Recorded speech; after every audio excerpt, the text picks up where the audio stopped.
Say there's enough oil in it? Yep. It's Sunday morning at the Rust Bros shop. Keep things low. Mike and his son Connor are dropping a brand new engine into Mike's own 1968 Chevelle SS. Okay, stop there. Let's see how many things we can break. Keep it coming. It's been down for a year. I bought a rebuilt motor off a buddy. It's supposed to be about 450, 500 horse. No. Yeah, right there. Bingo. The Chevelle is so important to me. Number one, I've owned it 35 years. My son drove it to grad. The car just has a lot of memories. I'm really excited, and I can hardly wait to hear it run. Ugh, that's why it smells bad. What's in there? Oh, shit. Mouse. Dead mouse. That thing has been consumed. She's maggot-ridden. Ew, disgusting. Well, I'm sure hoping this thing fires up, man. It should. Very close to making it go bop. So this should be 1.8, yeah. Since opening the shop, Mike's been cannibalizing parts from his Chevelle for client cars. We tore my car apart. We took the tranny out of it. They took my drive shaft. They took my one seat. They took my window chrome. I want to help him get it going because I feel somewhat responsible for it being in pieces. That's right, isn't it? Yeah, should be. Let's give her a quick flash, kid. Hold it. Bend the distributor. Which way? I don't know, pick a direction. Try that.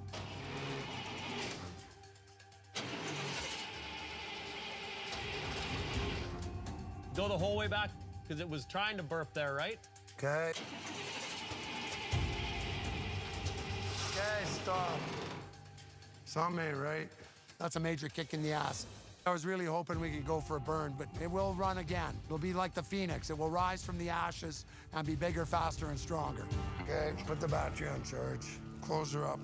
We're closer than we were this morning.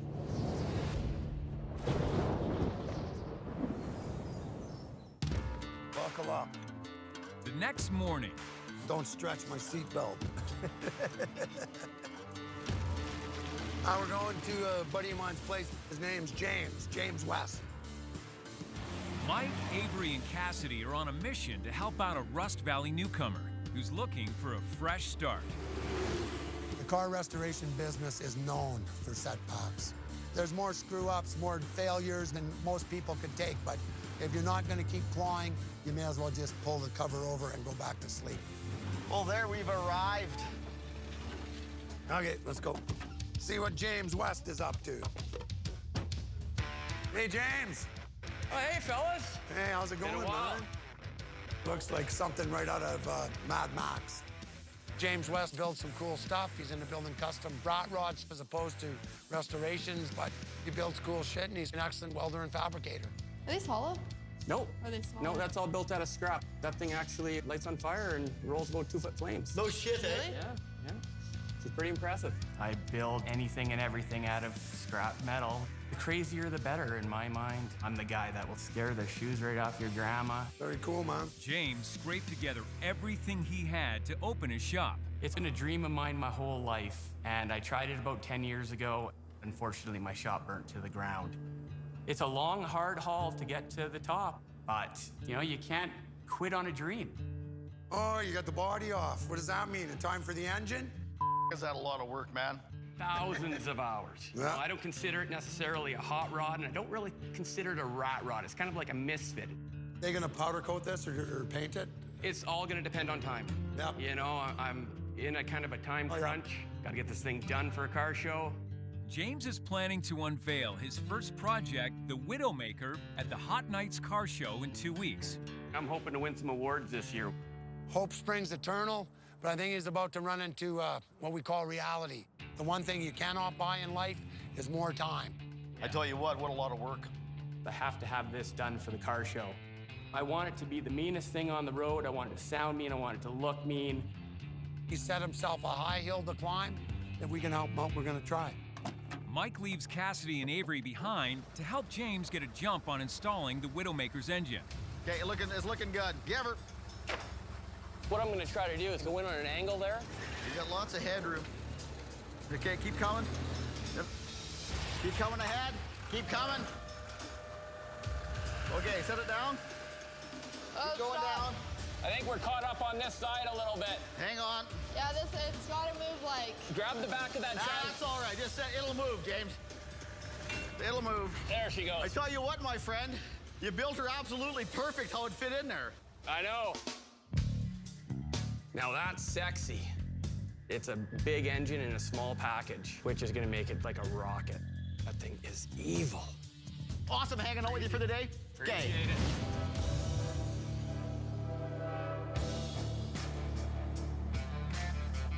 Back at the Rust Bros shop,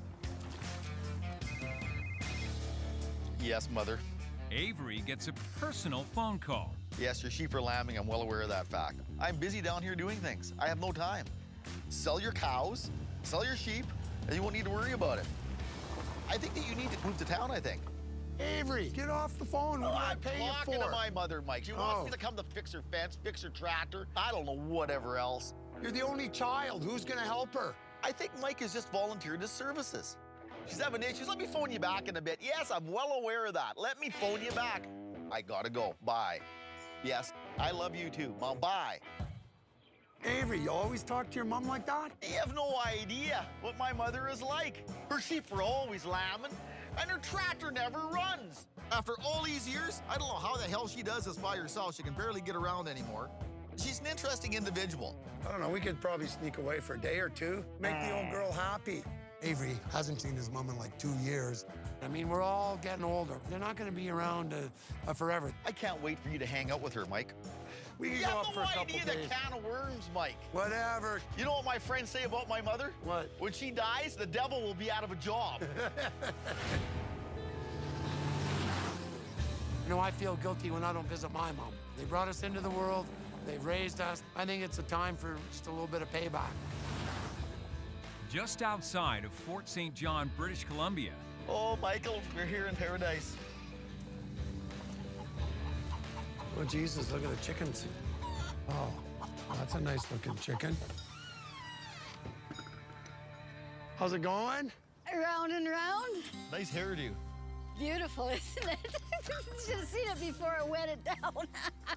Avery's mom, Helen, lives on the 700-acre family farm. We brought you something. I don't know if you're into flowers, but we thought. What is that, you might- of our list of new things you dropped on the ground? Why does that not surprise me? I'm always happy to see Avery is when he comes along, except you don't stay long enough. But I'm gonna try and keep him for a few days. I got a list of stuff for him to do. If he stays too long, the list is gonna grow. Thank you, I love flowers.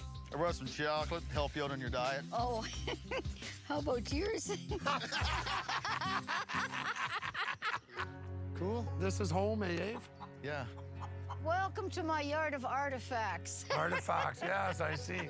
It's like a vortex. Nice collection of washing machines. How long have you lived here, Helen? We moved out here in the 70s. No, those were the good old days. Helen's farm is way too much work for one little old lady. There's a ton of work there. I mean, she's got like 120 sheep. There's so much stuff here, Abe. How does your mom even keep track? Oh, she probably doesn't. She's 75 years old. She's living in the bush with no running water. What's in the shack? I cleaned that barn, Mike, and the day I was cleaning that is when Elvis Presley died. Really? Yeah. Holy Abe. What? I'm not 100% sure, but it looks like a Model T Roadster pickup. Look at that. Isn't that what that is? Mike, this is a genuine barn find. Look at this thing. There's still air in this tire. Original lights. See if it's seized. Nope, it's moving. This thing's cool. It's got air conditioning. Needs a few parts. But you know what? I got a box for one of these at home. What else is it missing? It's missing all the front tin off. Tin and the doors. I might even have the doors. What's your mom doing with it? Very cool piece. I'm hoping she'll let us take it back and get it running for her. She'll get some enjoyment out of seeing it, and it'd be a win-win for everybody. We'll do some horse trading so we don't actually spend much money. Mike, have you ever heard of the slippery slope? You gotta promise me one thing. What? You can't let my mother boss you around on this. Negotiating with my mother, it should be interesting. Typical farmer. This thing's cool. It shouldn't be sitting here. I mean, sooner or later, the barn's gonna collapse on it. It's the only shed in good shape in the whole yard, Mike.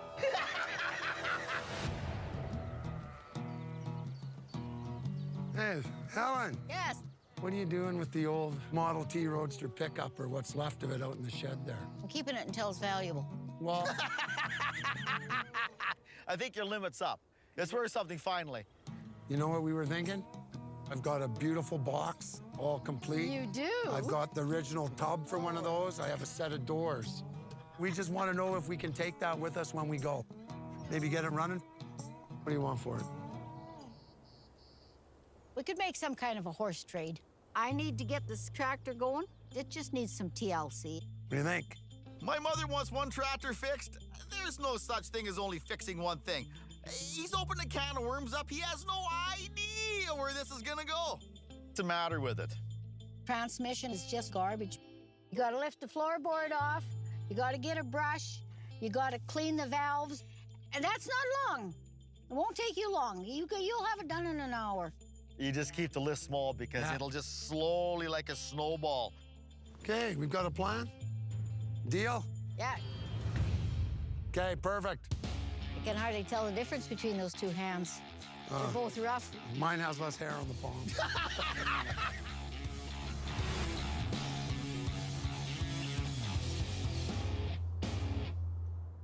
Hey, James, how's it going? Hey, man, how you doing? I'm frickin' beat. It's one of those days, eh? It's one of those days. At Rust Bros, James is in trouble. Hey, I was hoping you might be able to give me a hand to help me sand this body out. My timeline is getting real tight. I'm getting a little bit stressed out. Yeah. Okay, well, if we get unloaded in front of the body shop bay, we'll be able to drag it inside and get Awesome. I appreciate it, man. No problem. Thank you. Kind of roll it more towards that side of the trailer. It's a cool car, it's a cool idea, but I think it's gonna be a lot more work than we all think. The Kamloops Hot Nights car show and the unveiling of James's first project is a week away. This isn't a one-man show. I can't do this by myself, and I know that. Push it right back into the booth. Good? That'll work. You know, Yeah. I kind of got it close, but again, like, I'm no professional. Yeah, it's pretty rough. The body still needs to be sanded down before it can be primed and painted. All right, let's get at her.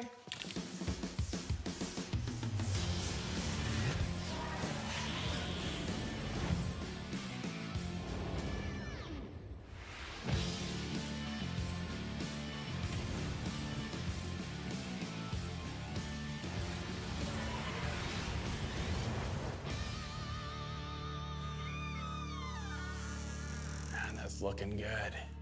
Wow, it's so nice to see it in one color. Even though it's not the final color, it is nice. What? A bubbling abrasion has appeared all over where James has just primed. Oh, damn it. So this door was prepped, Like, I scuffed all this stuff. okay, but it's all over the place. Look. John Johnson is Mike's new senior auto body tech. Do you think whatever this old paint was, because everywhere we've scratched it where it's wrinkled has been that old paint underneath? That's exactly what it is. I doubt these were stripped right down to bare Oh, yeah. metal, 100%. I just scuffed it. No, we'll have to get it right back to bare metal. I didn't know that it was lacquer. I just thought that you would be able to paint over it. So we only have one option. Strip it down. Strip it off. So we're not spraying color today then. No. This is not what I expected this morning. Nearly the entire car will need to be stripped and re-primed. Yeah, that sucks. This is a huge mistake, and it could mean I'm not making the car show. Well, stop talking and start working. Who needs sleep, right? Sleep when you're dead.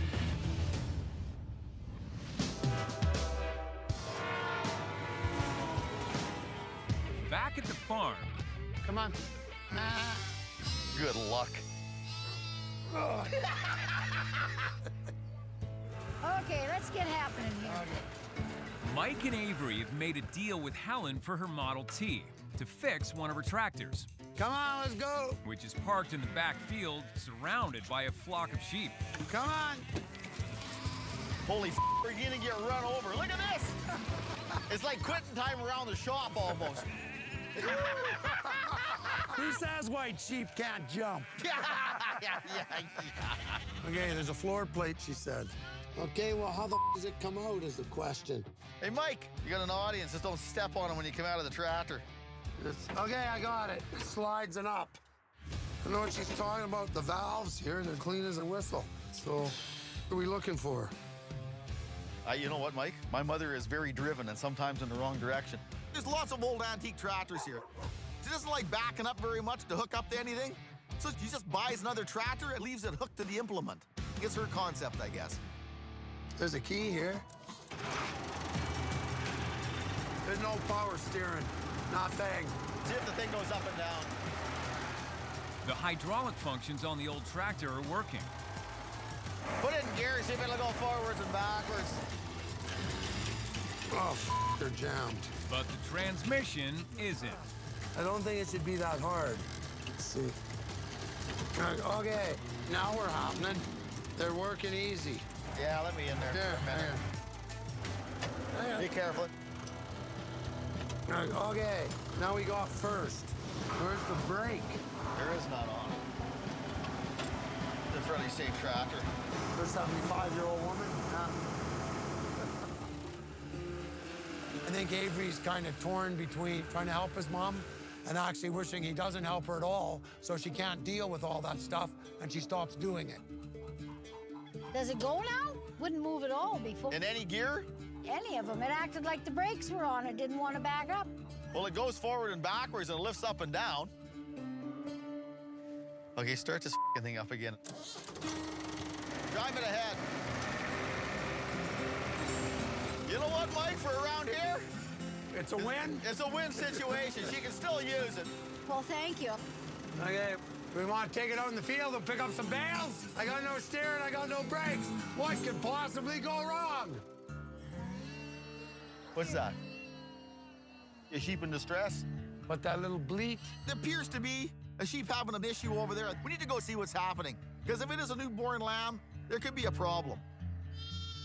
I see 3 over there. Them ones there are fine. There ain't no new ones over there. Look at that little go. Staggering. Looks like Avery after a hard night out. Yeah, that thing's fresher than a daisy. Yeah. Here. You know, you chase the sheep to pass down around your ankles. The guy could get the wrong idea. Got him? Let's see. Yeah. This lamb needs mother's milk within the first half hour of being born. If not, this thing will die. Being cold, wet, and hungry can quickly turn fatal for a newborn lamb. I don't want to have a fatality here. Come on, Mama. So Mike and Avery work fast to bring it and its mom into a warm pen. Okay, close the door. No, that one's yours. No, that one's not yours. This one's yours. Come on. Come on. Where's the tit? Find a tit. I don't like to see anything suffer, and I don't want the little guy dying while I'm holding him. There you go. Oh, right there. Yeah. You got her? Yeah. Just about. Come on. Where's that tit? I want to show Mike how to get that lamb to suck. He needs to eat. It's cold and wet. Oh, he's cold. You gotta just rub him a bit and wipe him to get him warmed up. Baby lambs, they get low blood sugar quite easy. The first thing you want to make sure is that they get something to eat. Come on, little guy. Like I don't know if it's sleeping or it's losing it. This lamb can't suck the traditional way, so we're gonna try something a little bit different here. My mother's got a lamb couch, she calls it. Avery lays the mother into the couch, which makes it easier for the newborn to drink. Now, hold her head down. Come on. Come on. Get on there. And even if you get just a teaspoon into them, they're going. Come on, Mom. Give your little guy something to drink. Oh, just about, no. Hang on, we lost him. Stubborn little. We got the one that doesn't want to eat. No, he's getting cold. Yeah. The newborn lamb is too cold and weak to drink from the mother. Jay, have you got a bottle? I need a bottle. So Helen calls her farmhand Jay to bring bottles of milk. Come on. Come on, little guy. Get it in ya. She's shifting into high gear now. You go, girl. Now you're getting the hang of her. Hey there, little guy. He's going great guns now. Gum. Well, now we're sucking on yours pretty quick. Okay, let him down. He's goddamn ready to go. Okay, he's ready to go now. Come on. Go see Mom. Go see Mom. Come on. Find that spot. Find the sweet spot. There we go. Is it in there? Yeah, look at that. You know what? This lamb, it's a trooper. It's taking milk. It's looking fairly happy. He's like a goddamn gazelle. Should we name that one Mike? He's not as good looking as me, but close.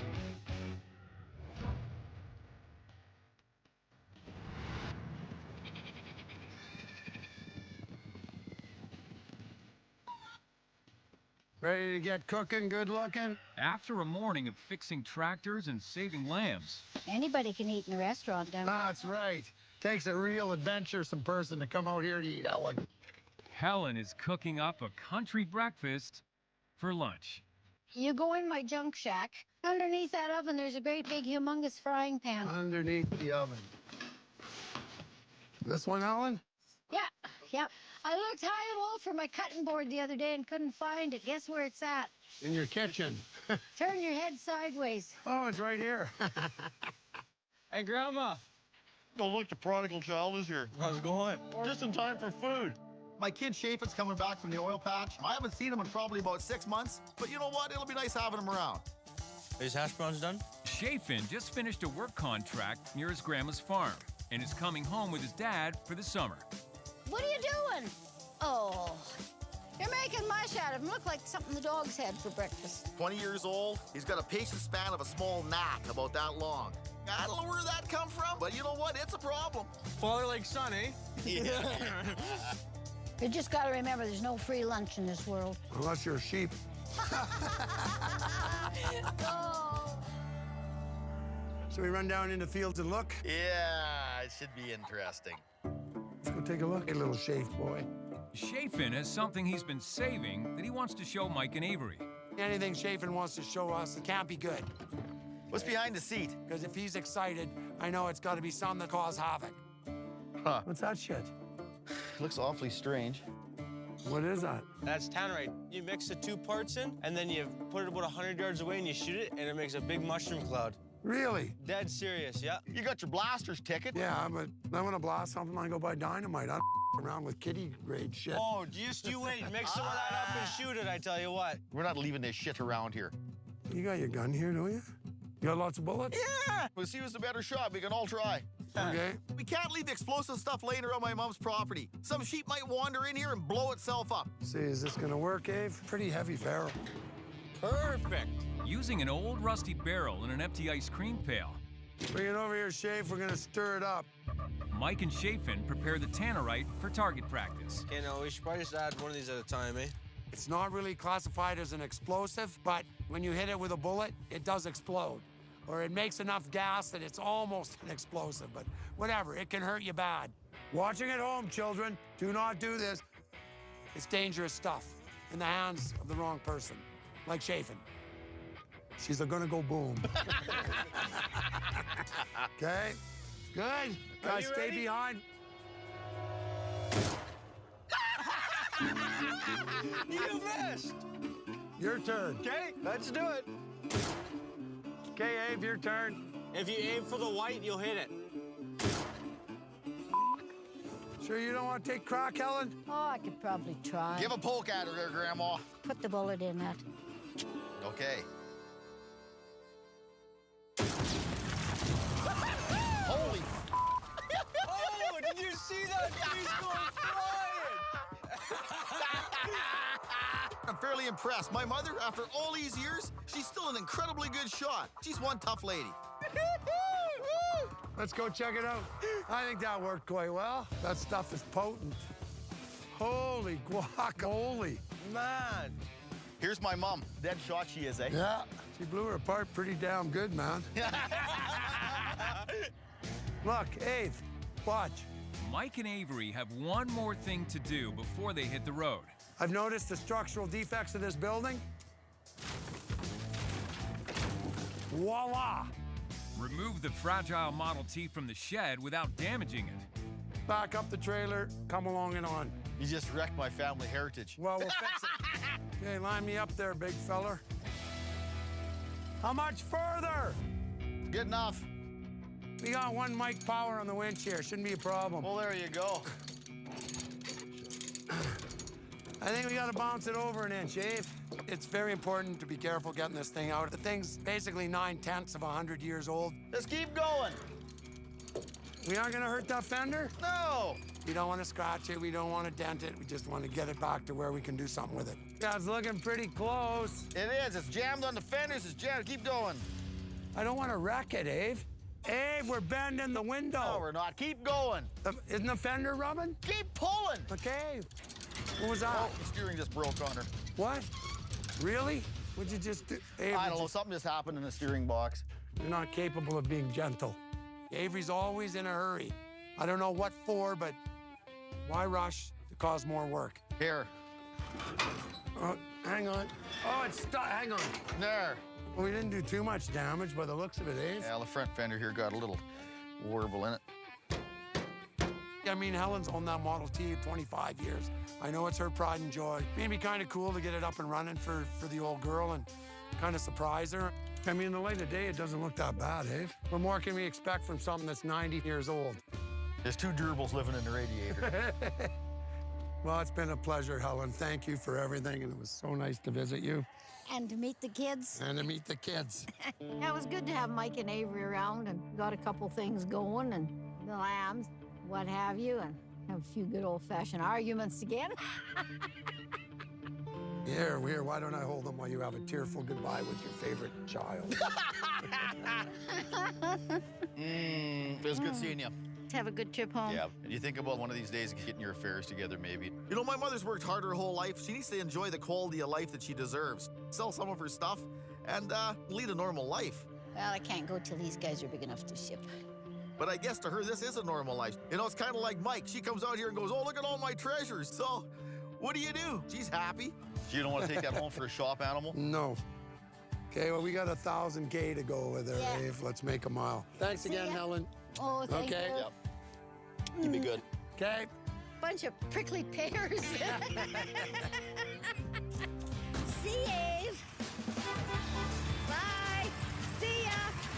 Goodbye to the boys. Don't screw up the car.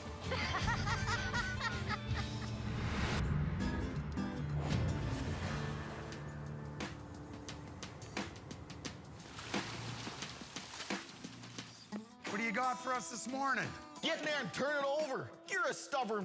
No, you're brain dead. A few days later, back at Rust Bros, Mike and Avery are trying to revive Mike's 1968 Chevelle SS. The first time I met Mike was with this very car. It was windy out, and no lie, from across the yard come a garbage bag floating.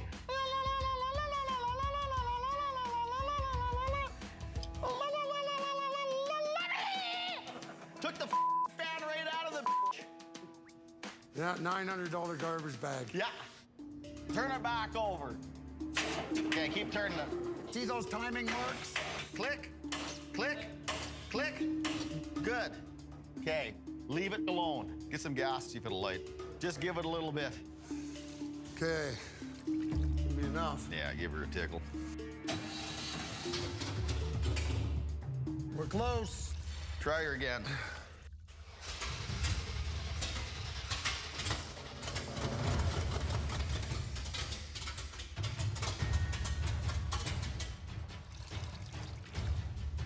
Hit it again. Not picking up fuel. Start it up again.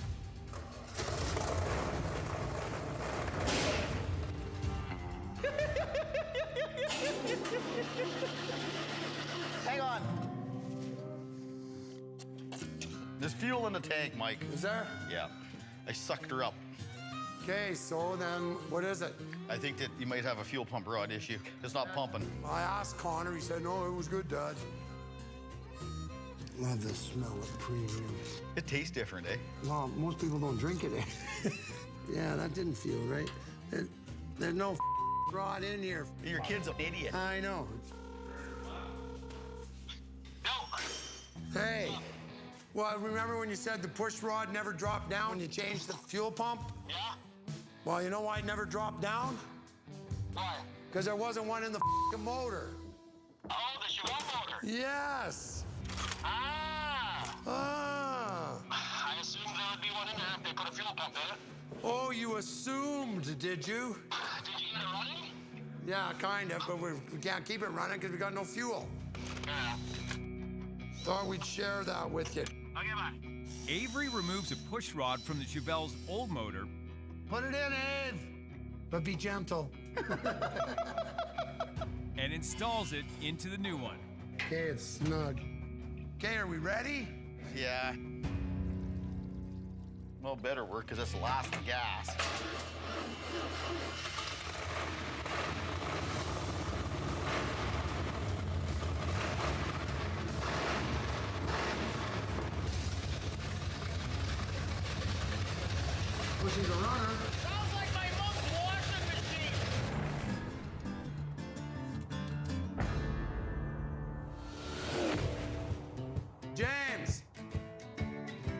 has worked all night. Why don't you back the trailer up here? We'll go get the forklift. Getting the Widowmaker stripped, primed, and painted. Done deal. Okay, make it happen. So it can go back to his shop to be reassembled. Okay, you hold it, I'll undo them. Hold it. Okay. Paint looks good, it's dry. Most important thing, do not scratch, dent, or chip the finished product. Okay, hey, go slow. Like S-L-O-W. Doctor was telling me to eliminate stress in my life. This ain't helping. I'm petrified of scratching the paint. Okay, ready? Ahead? Yup.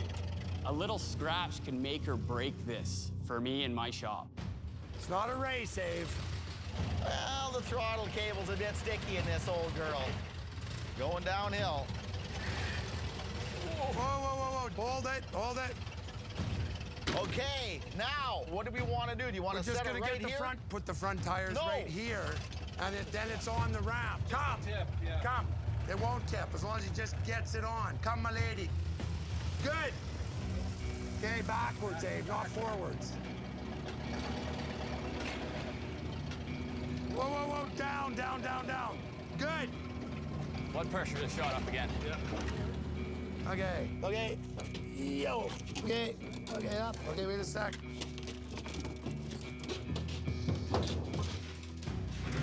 They win. Okay.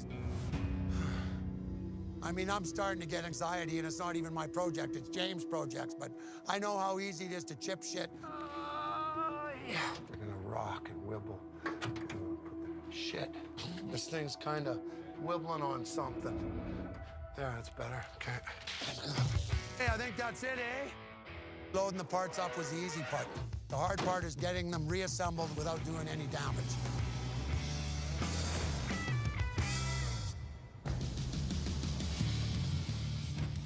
An hour away from Rust Bros at Dub's Customs, the Hot Nights Car Show is 2 days away. Hey, how you doing? Appreciate you running here so quick. And James is receiving a last-minute metal order he needs to finish the Widowmaker. What would a guy do without a forklift, eh? We'd be hand bombing it.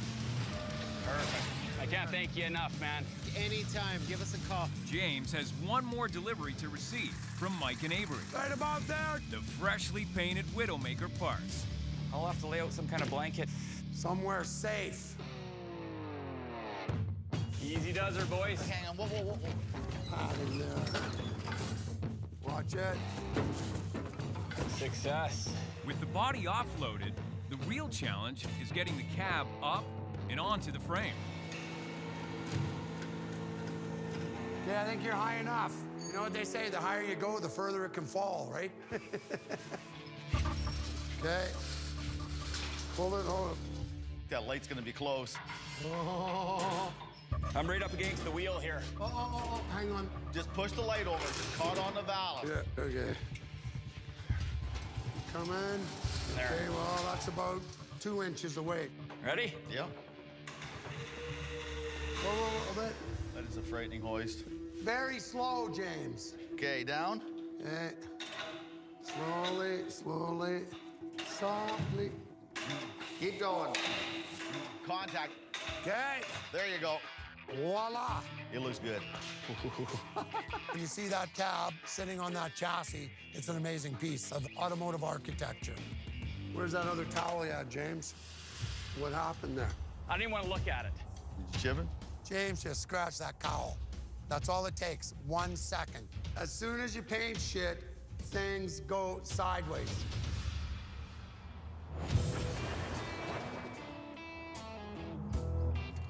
Well, you let me drive? Ha, you can drive when it's yours. The Hot Nights Car Show is just a day away. Well, let's see what this puppy will do. But this morning, Mike's playing hooky with his son in the now running 68 Chevelle SS. Sounds good. It does. No, it pulls good. I'm just glad it runs. This thing was dead for a year, man. I was sad every time I looked at it. It feels amazing to have my baby back on the road. 2 thumbs up, I'm happy. So, do I get to take it for a drive then? Yeah, I'll let you take it for burn. You did put the motor in. Least I could do. Just don't abuse it any worse than I would. Well, you could at least left the door open for me. Okay, I'm just admiring it. Just easy.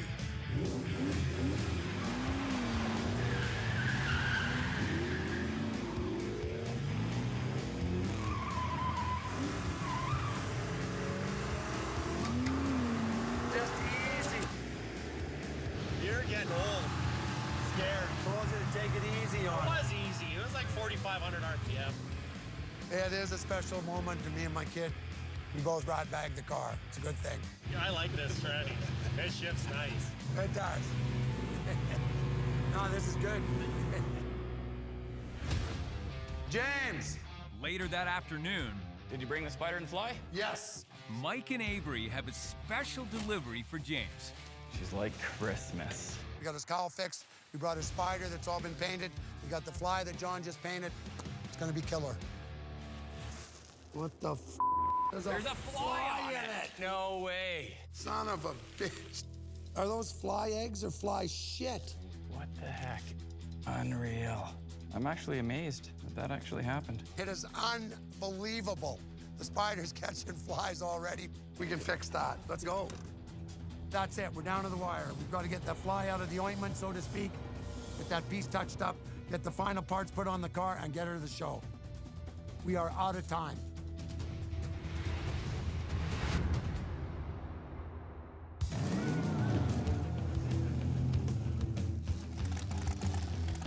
It's early morning at the Hot Nights Car Show in Kamloops.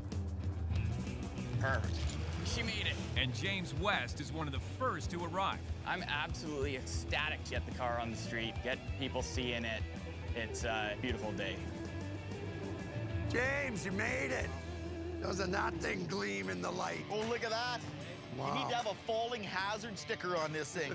You'll be impaled if you get too close to it. Come on, she looks sick. James's car is amazing. I mean, I'm not really a hot rod guy, but that is one cool piece of automotive engineering. The fabrication is amazing. Black Widow Spider on the roof. I mean, the thing looks like a Black Widow Spider. Hey, did you see the Fly? Look at that. Welcome to my parlor, said the Spider to the Fly. Hey, did you see the interior? An excellent. Wow. Spikes, I mean, one word, sick. You know, I've come down a long, hard road. You know, I've had a few struggles. My shop burnt down. 10 years later, it's come full circle, and here I am again, giving it another shot, right? This car is a real statement to his ability and to who he is. He should be very proud of himself for what he's done and how he's come back from out of the ashes. And I'd really appreciate, you know, being able to lean on you guys a little bit. I know I leaned a little bit harder than what I originally planned, and you guys did an awesome job painting it, and I can't thank you guys enough. Don't worry, you will. Hey, I figured that was coming. At the end of the day, we know what it's like to have a little bit of help to get a project done, you know, and we're happy to be able to do that for you. Yeah. I'm actually quite impressed to see it all put together. Hopefully the judges will appreciate all the time and attention to detail and the blood, sweat, and tears that have gone into this build, and I'm hoping he does well. Well, good luck, man. Thank you.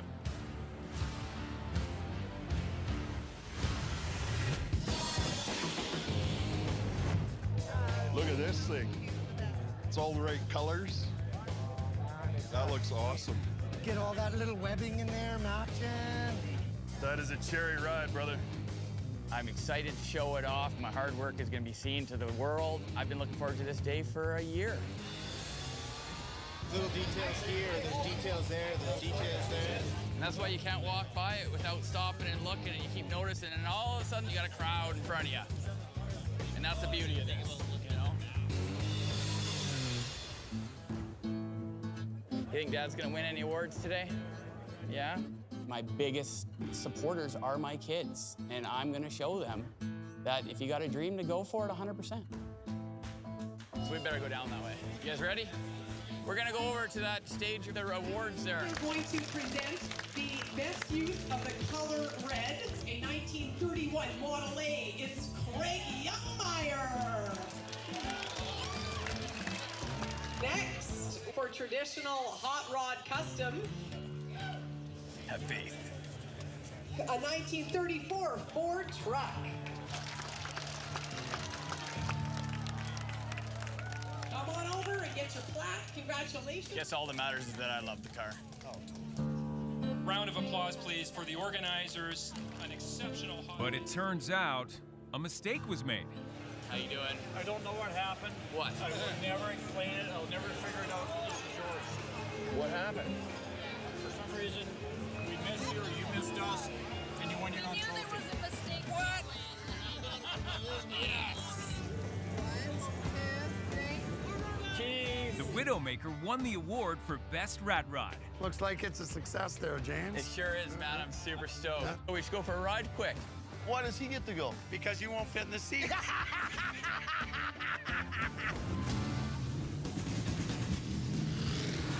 amazing. I like the holy shit handle. It's washable. I know, you can grab wherever. Can't believe I finally got this thing done, Mike. Well, I know you've had a long haul, and now look what you're doing. Can't quit on your dreams, right? The Widowmaker's not a rat rod. It's not a hot rod. It's a demon rod. Because when you get in that thing, it makes you feel like you want to do bad things.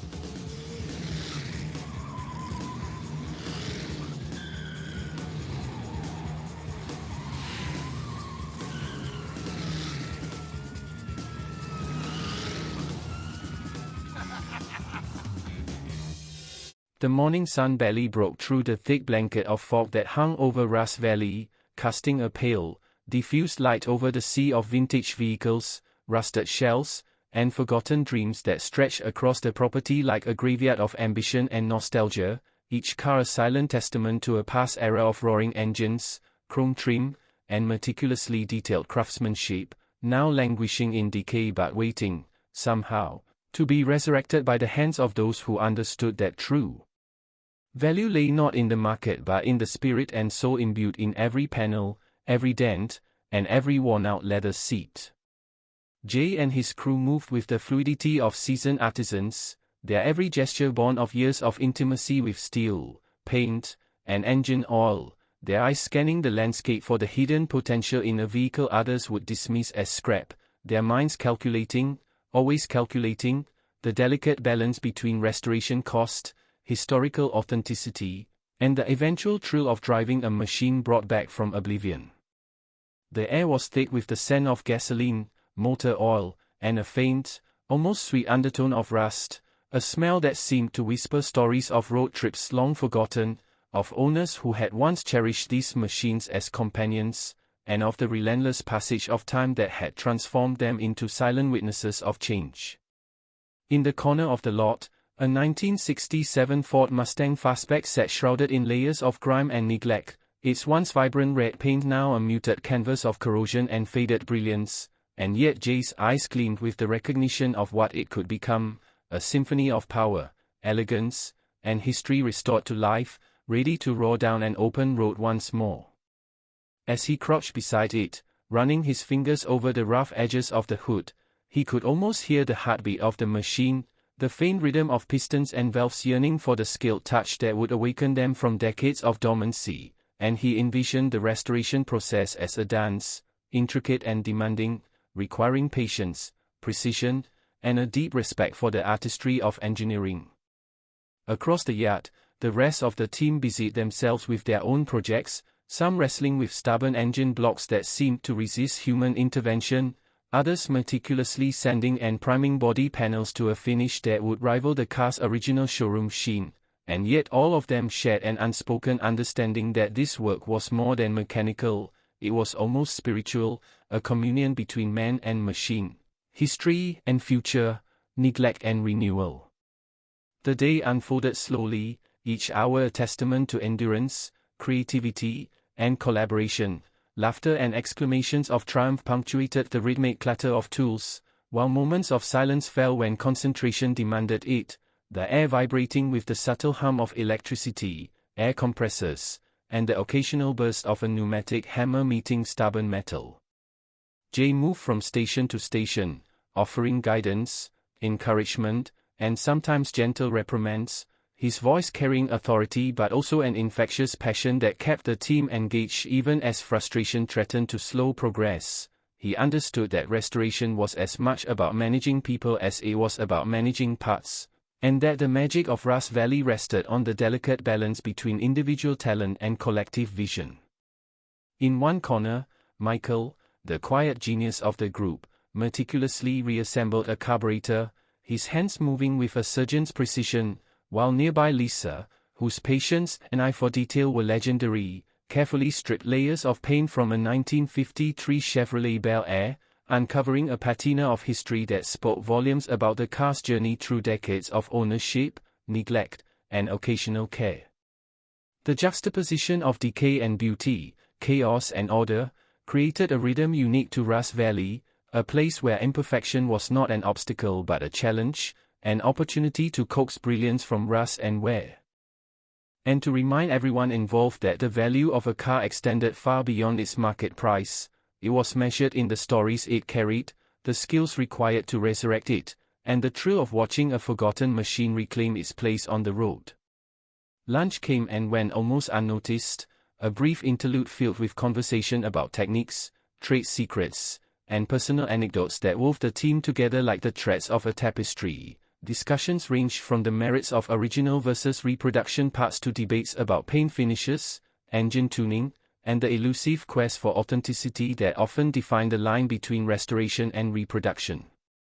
As the afternoon sun climbed higher, illuminating the yard in streaks of gold and shadow, Jay paused to survey the progress, his gaze sweeping over the array of vehicles in various stages of revival, each representing a challenge overcome or a victory earned, and he felt a swell of pride mixed with anticipation, knowing that the most demanding projects were yet to come, and that the true test of skill, patience, and ingenuity lay ahead in the days, weeks, and months required to bring these automotive relics back to life.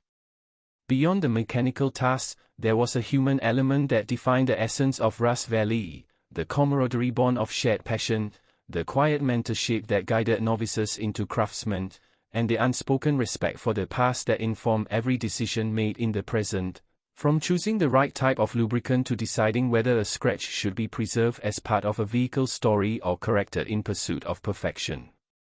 Evening approached with a softness that transformed the yard, the long shadows stretching over the cars, their metallic surfaces reflecting the dying light in muted, almost painterly tones, and Jay found himself standing alone for a moment, hands on hips, breathing in the rich, complex aroma of progress, nostalgia, and promise. It was in these moments that he understood the deeper significance of their work. They were not just restoring cars, they were restoring dreams, passions, and a tangible connection to history, each vehicle a bridge between generations, a reminder that even in a world increasingly defined by disposability and technological obsolescence, beauty, craftsmanship, and dedication still mattered. As night fell, the team gathered around a workbench cluttered with tools, parts, and sketches, reviewing the day's accomplishments and planning the next steps, their voices a mix of exhaustion, satisfaction, and anticipation for the challenges ahead. Strategies were debated, priorities set, and roles reassigned as Jay's mind raced with possibilities for each car, envisioning the transformations, anticipating the moments of friction, celebration, and revelation that would inevitably arise. Outside, the stars began to pierce the velvet sky, indifferent observers to the human drama unfolding below, yet somehow seeming to lend a quiet blessing to the labor and care invested in every bolt tightened, every panel aligned, every engine coaxed back to life. In that serene darkness, Rust Valley rested, its silence pregnant with potential, a sanctuary where the discarded and forgotten could be elevated, renewed, and celebrated, and where those who understood the language of metal, paint, and passion could translate decay into art, negligence into triumph, and rust into a legacy that would endure far longer than the fleeting hours of any single day. And as Jay locked the gates, the scent of oil and rust clinging to his clothes and skin, he felt a deep sense of fulfillment, knowing that tomorrow would bring more challenges, more victories, and more opportunities to prove that even from the ashes of neglect, brilliance could rise, guided by skill, vision, and the unwavering commitment of a team that believed not just in cars, but in the magic of restoring life to what others had abandoned. The dawn broke differently over Rust Valley the next morning, not with the timid whisper of fog but with a bright, almost defiant light that spilled across the lot, illuminating the vehicles with a golden clarity that seemed to awaken their latent potential, as if the universe itself acknowledged the labor and passion that poured into every bolt, every dent corrected, every layer of paint carefully applied, and Jay, coffee in hand, moved among the machines with the practiced ease of a conductor. Guiding an orchestra, his eyes sharp, calculating, yet softened by the thrill of witnessing neglected metal and rubber respond to care and attention, awakening as if to remember the freedom and power they had once known on open highways and city streets, and in that light, even the smallest imperfections spoke volumes, each scratch adding a narrative of a journey interrupted, a memory paused, waiting to be honored in the restoration process. Today's focus was on the 1969 Dodge Charger that had been languishing in a back corner, its engine frozen with years of neglect, its body cloaked in rust and peeling paint, yet beneath the decay Jay saw a fierce beauty, a muscle car that had once roared down highways with uncompromising authority, and he envisioned a revival that would reclaim not only the car's form and function but its spirit, a testament to the meticulous care, ingenuity, and patience of his team, who approached the challenge with a mixture of reverence, excitement, and pragmatic problem-solving, aware that every moment spent in frustration or miscalculation could delay or compromise the resurrection of a machine so integral to automotive history.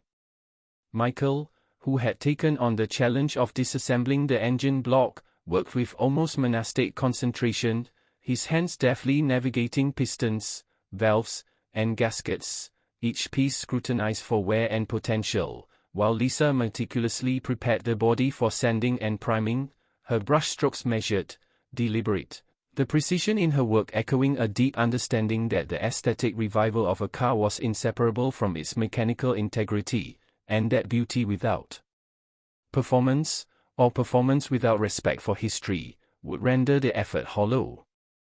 Around them, the rest of the team was immersed in their own restorative rituals, some attending to upholstery, carefully stripping, cleaning, and restitching seats that had endured decades of wear, others attending to wiring, ensuring that each circuit, switch, and gauge was not only functional but faithful to the car's original design, and yet all shared a common heartbeat, a synchronization of focus and passion that transformed the chaos of parts and tools into an almost meditative flow, where the language of machines communicated clearly to those fluent in its nuances. As hours passed, the lot hummed with energy, the combined efforts of the team producing a rhythm punctuated by the occasional clink of metal, the hum of electric sanders, the hiss of compressed air, and the low, rumbling growl of engines coaxed into reluctant awakening, while Jay moved from one station to the next, a steady presence offering guidance, inspiration, and a subtle reminder that restoration was as much about intuition, creativity, and perseverance as it was about technical skill. Lunch, when it finally arrived, was a brief interlude filled with discussion not just of technique but of philosophy, of the ethics of restoration, debates over originality versus modernization, and the pursuit of authenticity in a world increasingly enamored with quick fixes and mass-produced imitation. And yet these conversations were never abstract, they were grounded in the tangible challenges of the day, each anecdote or opinion immediately applicable to a task at hand, a bolt to be torqued, a dent to be massaged, a layer of primer to be flawlessly applied. The afternoon brought unexpected challenges as Jay's team confronted a severely corroded frame on a 1957 Chevrolet Bel Air, the integrity of the steel compromised in ways that required ingenuity, improvisation, and a careful balance between replacement and preservation, and in those moments, frustration mingled with exhilaration, testing not only technical skills but patience, collaboration, and the resilience of the human spirit, for a restoration that demanded surrender to complexity could either break a team or strengthen its resolve, and at Rust Valley, the latter was always the outcome, as each obstacle was met with creativity, experience, and the kind of relentless determination that separated hobbyists from true restorers. By late afternoon, as the sun began its descent and shadows stretched long across the lot, the Charger's engine roared to life for the first time in decades, a sound that seemed to echo not only across the valley but through time itself, affirming the team's skill, judgment, and unwavering belief in the possibility of revival. And as Jay's eyes glistened with pride, he knew that moments like these were the reward for years of toil, sleepless nights, and a lifetime of cultivating both knowledge and intuition, for no textbook or manual could replicate the joy of hearing a machine reclaim its voice after years of silence. Evening brought a quieter, more reflective energy as the team assessed the day's accomplishments and failures, documenting progress, noting remaining challenges, and preparing for the meticulous continuation of work that would carry them well into the following weeks. And yet in the stillness, the satisfaction of incremental progress was palpable, a quiet celebration that reinforced the meaning and value of their craft, for restoration at this level was never about speed or convenience but about honoring the essence of each machine and creating an experience that would resonate with both the car and its eventual driver. Beyond the physical tasks, there was an emotional rhythm to Rust Valley, a narrative woven into each vehicle and reflected in the interactions of those who labored upon them, a story of patience, respect, and dedication that elevated the work from technical exercise to an almost sacred ritual, where the past was neither discarded nor fetishized but engaged with, studied, and ultimately reinvigorated through skillful intervention, resulting in creations that transcended mere transportation to become vessels of history, artistry, and human ingenuity. In one corner, a 1971 Pontiac GTO, which had arrived in a state of near abandonment, began to reveal its former glory under the careful ministrations of the team, rust pork panels replaced or treated, chrome trim polished to a mirror sheen, engine block reassembled with painstaking attention to specification, and interior restored to a balance of comfort, originality, and aesthetic fidelity, while the surrounding machines awaited their turn, silent witnesses to the transformation, each reflecting a unique challenge, personality, and story that required a bespoke approach and an intimate understanding of automotive culture, engineering, and design philosophy. Night fell fully, bringing with it a crisp coolness and a sense of closure to a day that had tested skills, patience, and creativity, yet left in its wake a trail of progress, inspiration, and renewed ambition, as Jay and his team took a moment to absorb the fruits of their labor, appreciating the subtle changes, the incremental victories, and the tangible evidence of revival, for in restoration, the path is often as significant as the destination, and each step forward is a meditation on what it means to bring life to what once was lifeless. The final hours were spent securing tools, cataloging parts, and making preliminary plans for the next day's work, the quiet interspersed with laughter, banter, and the occasional exclamation at a discovery or breakthrough, reinforcing the communal spirit that defined Rust Valley, where individual expertise and collective effort coalesce into something greater than the sum of its parts, and where passion, skill, and respect for history converge to create outcomes that were as emotionally satisfying as they were technically impressive.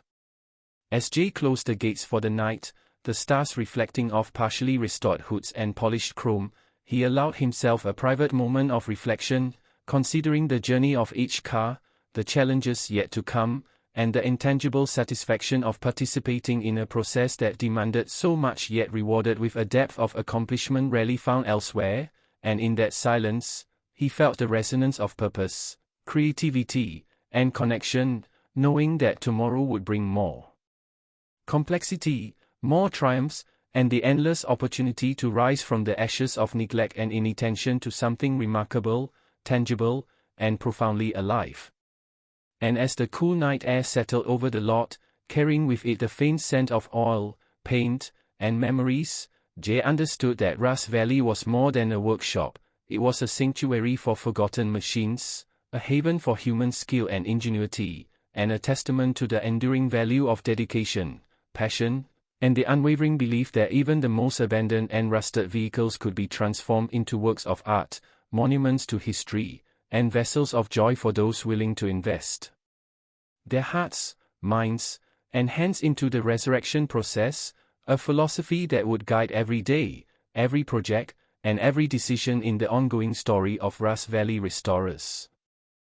The morning air carried a sharper edge as Rust Valley awoke, the scent of dew mixed with oil and aged metal permeating every corner, signaling the start of a day that promised both challenge and revelation, and Jay, energized by the crispness of the air, moved among his team with the quiet intensity of a man who understood that each day here was both an opportunity and a responsibility, for in the valley, rusted vehicles were not merely projects, they were canvases, archives, and legacies, waiting for the careful touch that could awaken them from decades of dormancy. And as his eyes swept over the assortment of machines, each more weathered and storied than the next, he felt the familiar surge of anticipation that accompanied the first moments of a new restoration endeavor, the excitement of seeing potential buried beneath layers of neglect, and the strategic planning required to orchestrate its revival with precision and artistry.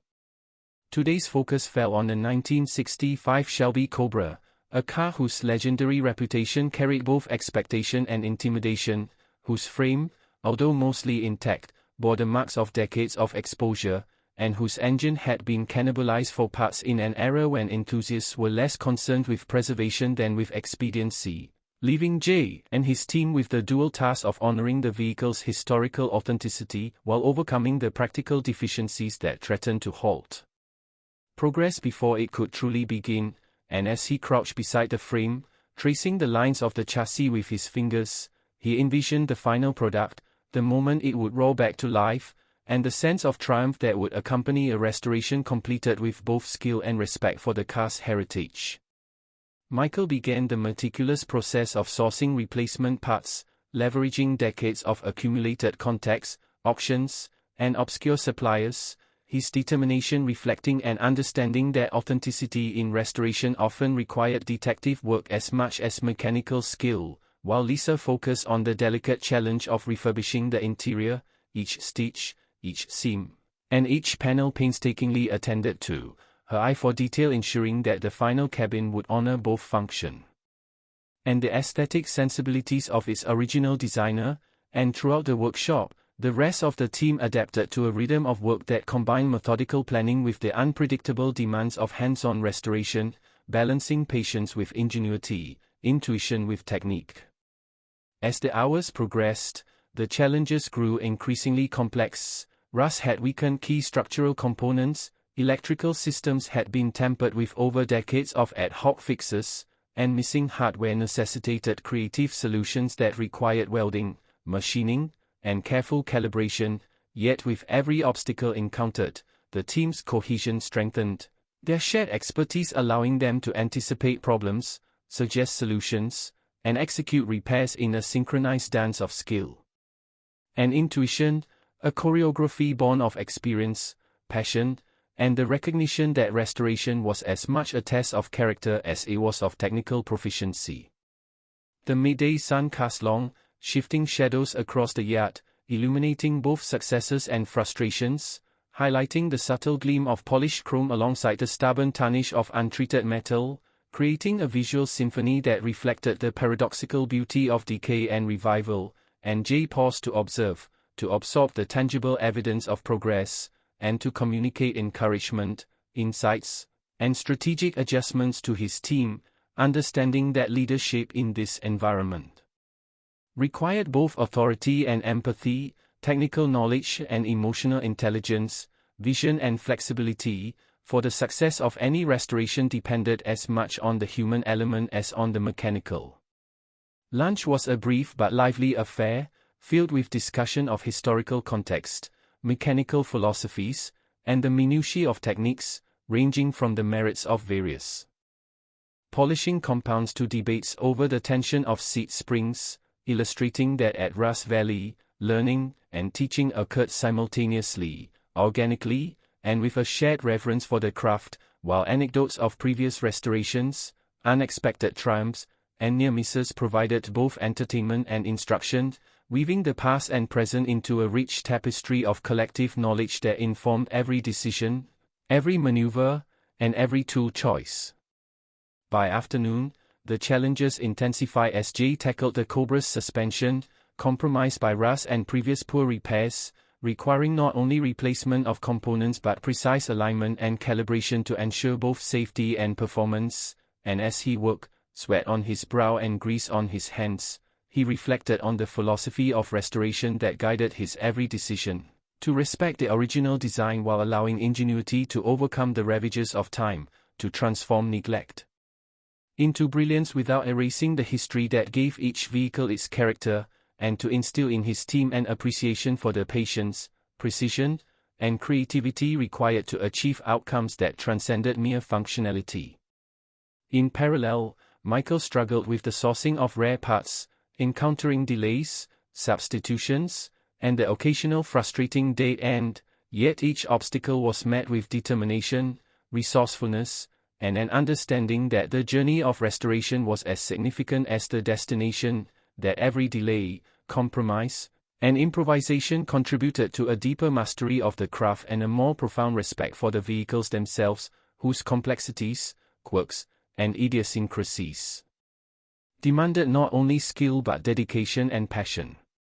Lisa, meanwhile, transformed the cabin, her hands deftly replacing worn leather, restoring original wood trim, and carefully matching stitching patterns, creating an interior that balanced fidelity to the original design with the functional needs of a vehicle that would soon be driven, tested, and admired.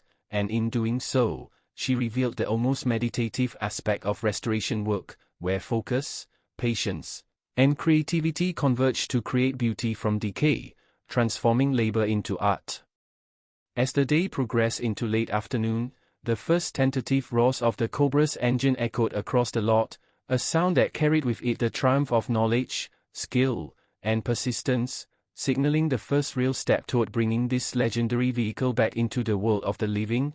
And the team paused collectively, sharing smiles, nods, and quiet celebrations, aware that while much work remained, this milestone validated countless hours of effort, ingenuity, and collaboration, reinforcing the meaning and value of their work beyond the immediate mechanical accomplishments. The evening descended with a calm that contrasted the intensity of the day, casting long shadows over the vehicles, illuminating the subtle textures of metal, leather, and paint, and offering Jay a moment of reflection as he walked the perimeter, noting progress, envisioning the remaining challenges, and strategizing for the next day, for he understood that mastery in restoration required vision, patience, and the capacity to anticipate, adapt, and inspire, to balance perfection with practicality, and to motivate a team that shared both his passion and his relentless pursuit of excellence.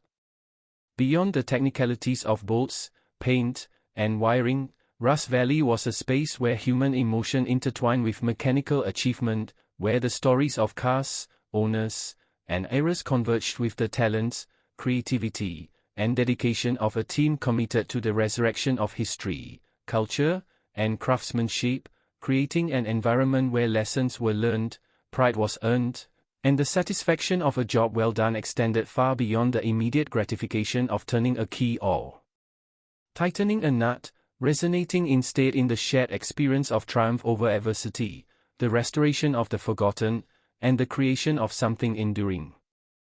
The night drew on, and as the final tasks were completed, the team gathered briefly to review progress, document challenges, and plan the next stages, their conversation filled with technical terminology, historical references, and the shared language of passion and precision, reinforcing the communal and educational nature of Rust Valley, where every day brought not only the promise of restored vehicles but also the deepening of expertise, understanding, and mutual respect among those dedicated to the craft. Jay closed the gates with a mixture of exhaustion and exhilaration, the cool night air carrying the lingering aroma of oil, dust, and progress, and he allowed himself a moment to reflect on the significance of their work, not simply the revival of cars, but the preservation of history, the cultivation of skill, and the transformation of neglect into excellence, a philosophy that would guide every project, every challenge, and every triumph in the ongoing story of Rust Valley Restorers, a place where the discarded could rise from the ashes, reclaiming both function and beauty, and where those with the vision, dedication, and courage to engage in the laborious, rewarding, and transformative process could witness the extraordinary emerge from the ordinary, the forgotten be celebrated, and rusted relics restored to glory, a testament to human ingenuity, perseverance, and the enduring allure of a machine reborn. The following morning, Rust Valley seemed to breathe with anticipation, the cool air infused with the mingling scents of oil, metal, and fresh paint, signaling a day ripe for transformation and discovery, and Jay, fueled by the momentum of recent successes, strode across the lot with an intensity that was both magnetic and contagious, his eyes scanning the vehicles like a master chess player assessing a complex board, envisioning moves, sequences, and outcomes that would take the dormant machines from mere shells of their former selves into living testaments of engineering, artistry, and history. And as he paused beside a 1970 Pontiac Firebird, its body layered with rust yet holding the promise of revival, he felt the familiar thrill of recognizing potential, a spark that ignited the entire team, reminding them why they had devoted themselves to the delicate, demanding, and profoundly satisfying work of restoration. Today's focus was multifaceted. Michael would continue his painstaking work on the engine of a 1963 Corvette, addressing issues of corrosion, warped components, and antiquated wiring, while Lisa prepared to tackle the Firebird's interior, carefully removing decades of grime, repairing torn upholstery, and restoring trim to reflect the vehicle's original specifications, each action imbued with the understanding that attention to detail was not merely a matter of aesthetics but of preserving the essence and authenticity of a machine that had already endured decades of neglect and intermittent care. Around the yard, the rest of the crew tackled projects of varying complexity, from painstakingly stripping paint layers to uncover patina and historical value, to reassembling intricate suspension systems, all while coordinating seamlessly to ensure that tools, parts, and expertise were efficiently deployed, creating an almost choreographed symphony of labor, ingenuity, and collaboration, where the combined knowledge and skill of the team transformed chaos into productive rhythm and frustration into forward momentum. As the morning progressed, challenges arose in rapid succession. A seized transmission required delicate dismantling and improvisation, a misaligned body panel threatened to compromise fit and finish, and a rare carburetor proved elusive despite Michael's exhaustive sourcing efforts. Yet with each obstacle, the team adapted, brainstorming solutions, testing alternatives, and often relying on improvisation grounded in deep understanding, intuition, and years of hands-on experience, a dynamic that not only resolved the immediate technical problems but reinforced the cohesion, trust, and collective intelligence that define Rust Valley as a sanctuary for both machines and craftsmen. The mid-morning light revealed subtle shifts in the yard, the gleam of freshly polished chrome, the matte glow of sanded metal, and the muted brilliance of primers and fillers in various stages of curing, all converging to create a visual narrative of progress and transformation, a testament to the passage from decay to vitality, neglect to precision, and entropy to order, while the distant hum of compressors, the rhythmic tap of hammers, and the soft whir of sanders underscored the sensory immersion of a space where dedication, focus, and craftsmanship converged into tangible, dramatic results. By midday, the team gathered briefly for nourishment, a ritual infused not merely with physical sustenance but with the exchange of ideas, strategies, and stories, reinforcing the ethos of Rust Valley where learning, mentorship, and shared wisdom flowed naturally alongside practical labor, and where the personal satisfaction of seeing progress intertwined with professional growth, historical appreciation, and the subtle yet profound joy of problem-solving in the face of mechanical adversity. Returning to their respective stations, the afternoon brought renewed intensity as Jay guided the Firebird's restoration, carefully balancing preservation with innovation, ensuring that replacement components were historically accurate, while meeting modern standards for performance and reliability, a philosophical approach that demanded creativity, diligence, and ethical consideration, as each decision carried implications for authenticity, function, and longevity, and for Jay, there was a deep satisfaction in navigating these complexities, translating expertise and vision into tangible, lasting results that honored both machine and history. Michael, meanwhile, wrestled with a stubborn engine block on the Corvette, the interplay of heat, corrosion, and age components challenging his mechanical aptitude and testing his patience, yet the satisfaction of overcoming such obstacles was magnified by the knowledge that success here would restore not merely function but the soul of a vehicle with decades of story embedded in its steel, paint, and metalwork. And as the engine began to respond to meticulous adjustments, careful lubrication, and measured torque, the room seemed to vibrate with an almost celebratory energy, a testament to the alchemy of skill, persistence, and passion converging to achieve the extraordinary. Lisa's work in the Firebird's cabin mirrored the intensity of the mechanical endeavors, stripping layers of accumulated wear, repairing tears with precision, treating surfaces to preserve original texture, and coordinating the color, sheen, and pattern of each element to reflect a seamless harmony with the vehicle's original intent, a process that demanded patience, attention, and artistic judgment, and whose successful execution transformed the interior from a scene of neglect to an immersive environment that would reflect the aesthetic, comfort, and spirit of a bygone era while supporting contemporary usability.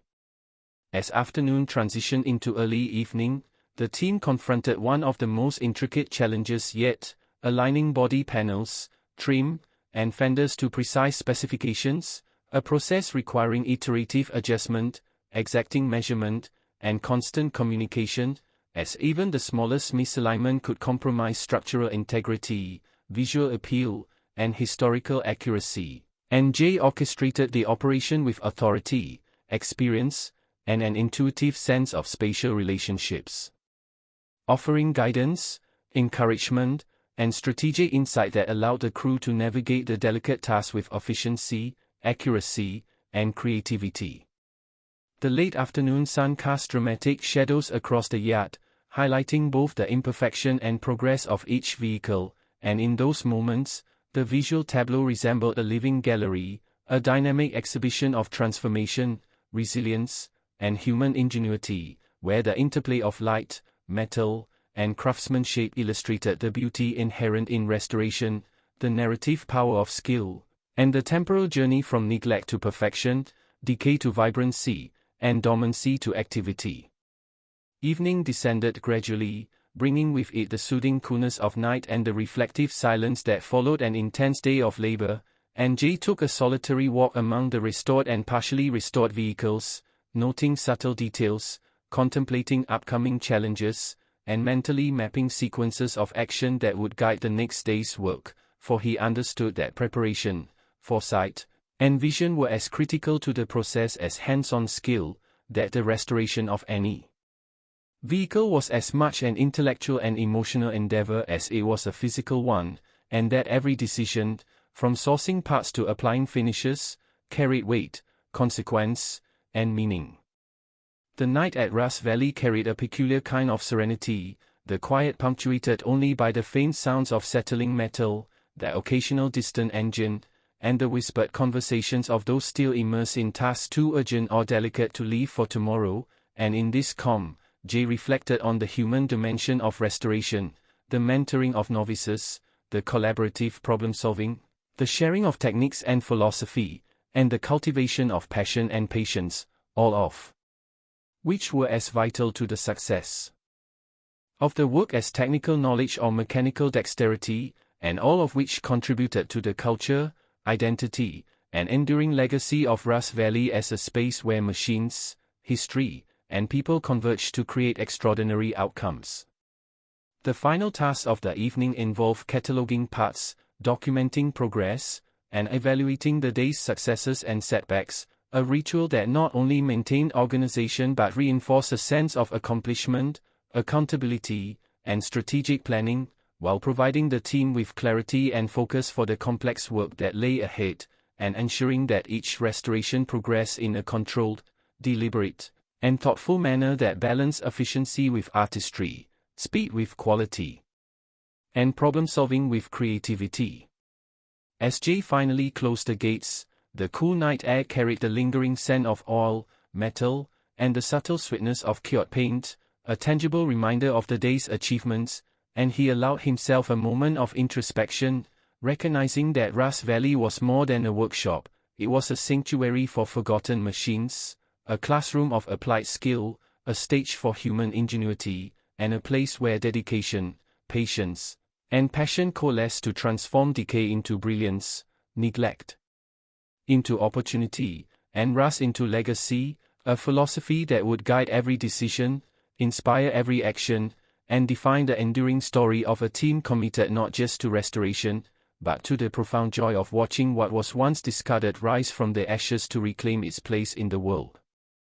The next morning dawned with a low, hazy sun spilling over Rust Valley, the light catching the subtle gleam of polished metal and the dusty surfaces of neglected vehicles alike, painting the yard with a surreal glow that seemed to promise both opportunity and challenge, and Jay moved through the lot with the quiet intensity of a man who understood that each day offered not merely labor but revelation, each car a puzzle of history, craftsmanship, and potential, waiting to be coaxed back into life by the skill, patience, and vision of those who recognized the beauty in what others had deemed obsolete.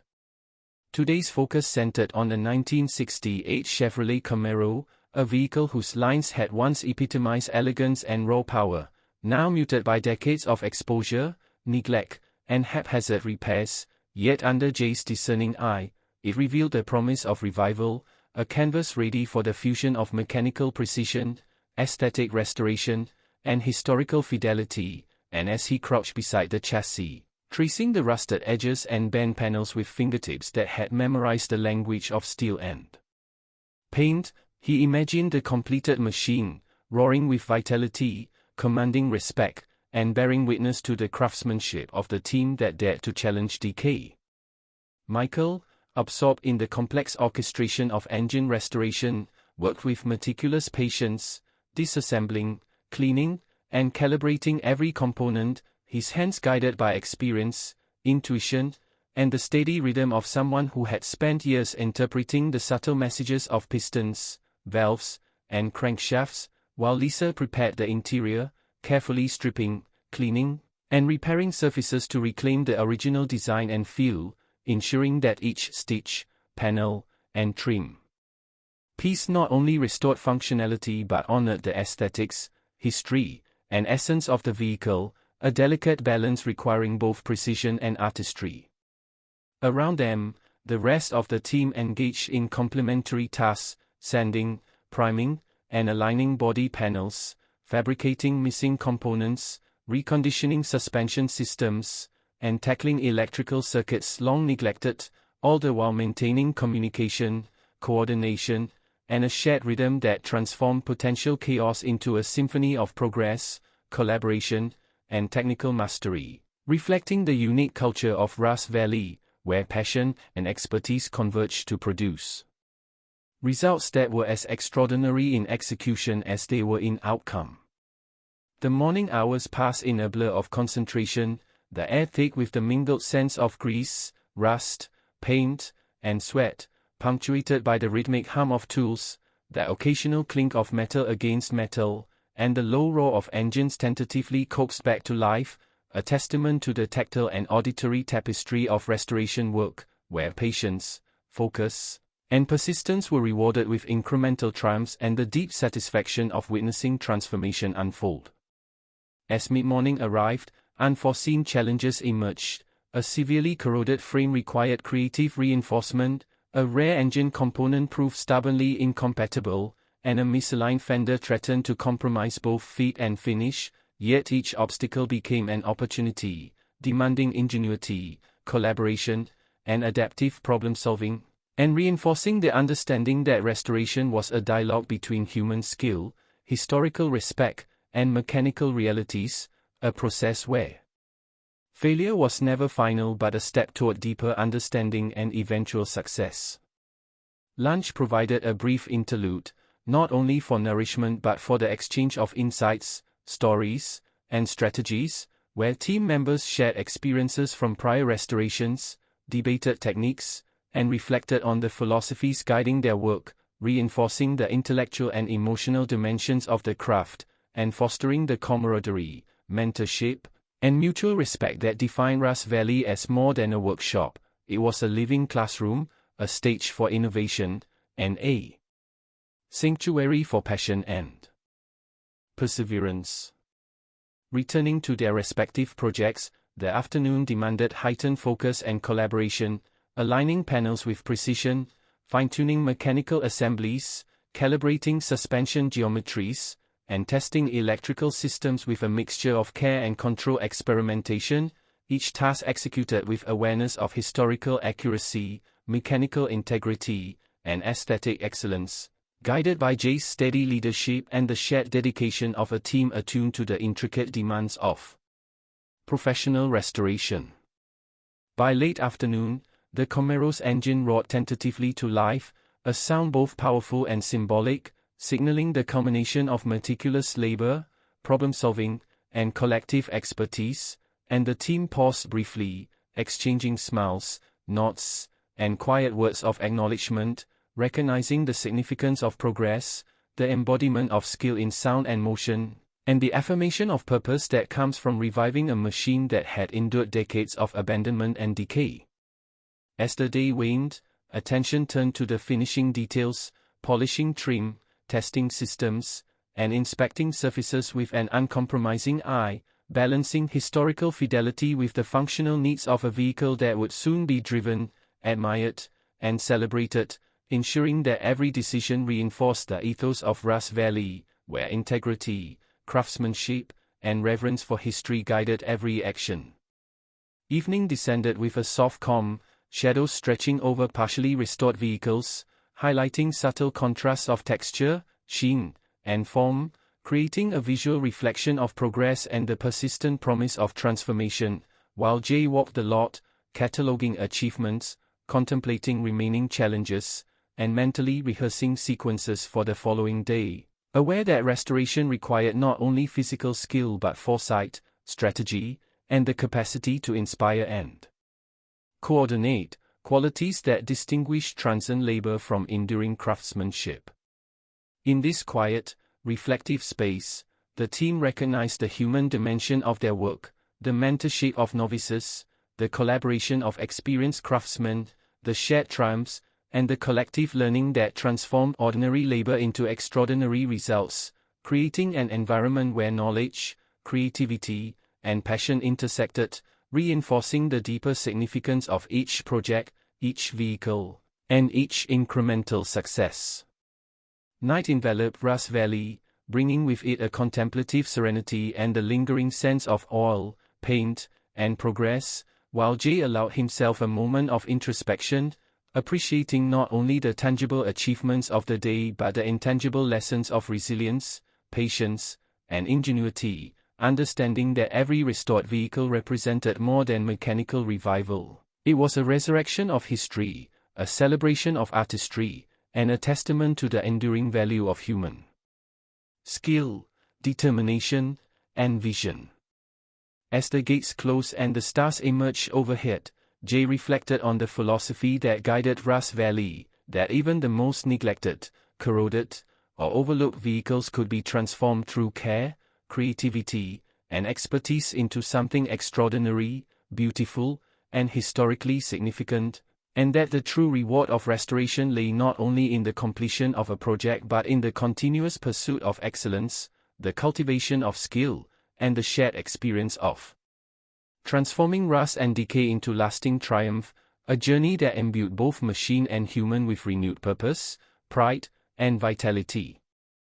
The morning broke over Rust Valley with a soft pink light diffusing through the lingering mist, the air crisp and scented faintly with oil, metal, and the lingering aroma of freshly cured paint, signaling the beginning of another day of meticulous labor, ingenuity, and creativity, and Jay moved through the yard with a purposeful calm, his eyes scanning the vehicles in various stages of restoration, imagining the transformations yet to come, and planning the sequence of actions that would extract the full potential of each machine, a choreography that balanced technical precision with aesthetic vision and historical authenticity, for he understood that restoration was not simply about making a car functional or attractive, but about reviving the essence, soul, and story embedded within decades of wear, neglect, and human interaction.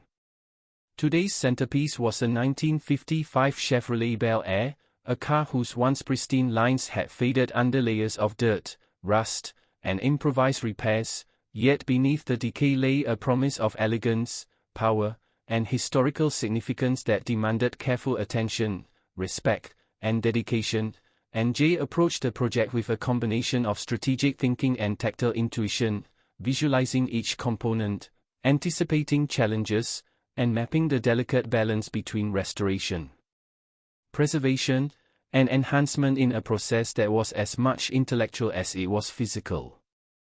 Michael began by disassembling the engine block, noting wear, corrosion, and prior modifications, his hands moving with the fluid precision of someone who had internalized the rhythm and language of machinery over decades of hands-on experience, while Lisa meticulously prepped the interior, stripping decades of accumulated grime, repairing upholstery, refinishing trim, and carefully selecting materials and finishes that honored the original design while allowing the vehicle to function safely and comfortably in modern conditions. Her process, a blend of technical skill, aesthetic judgment, and artistic sensitivity, a reflection of the duality inherent in restoration work, where history and practicality coexist.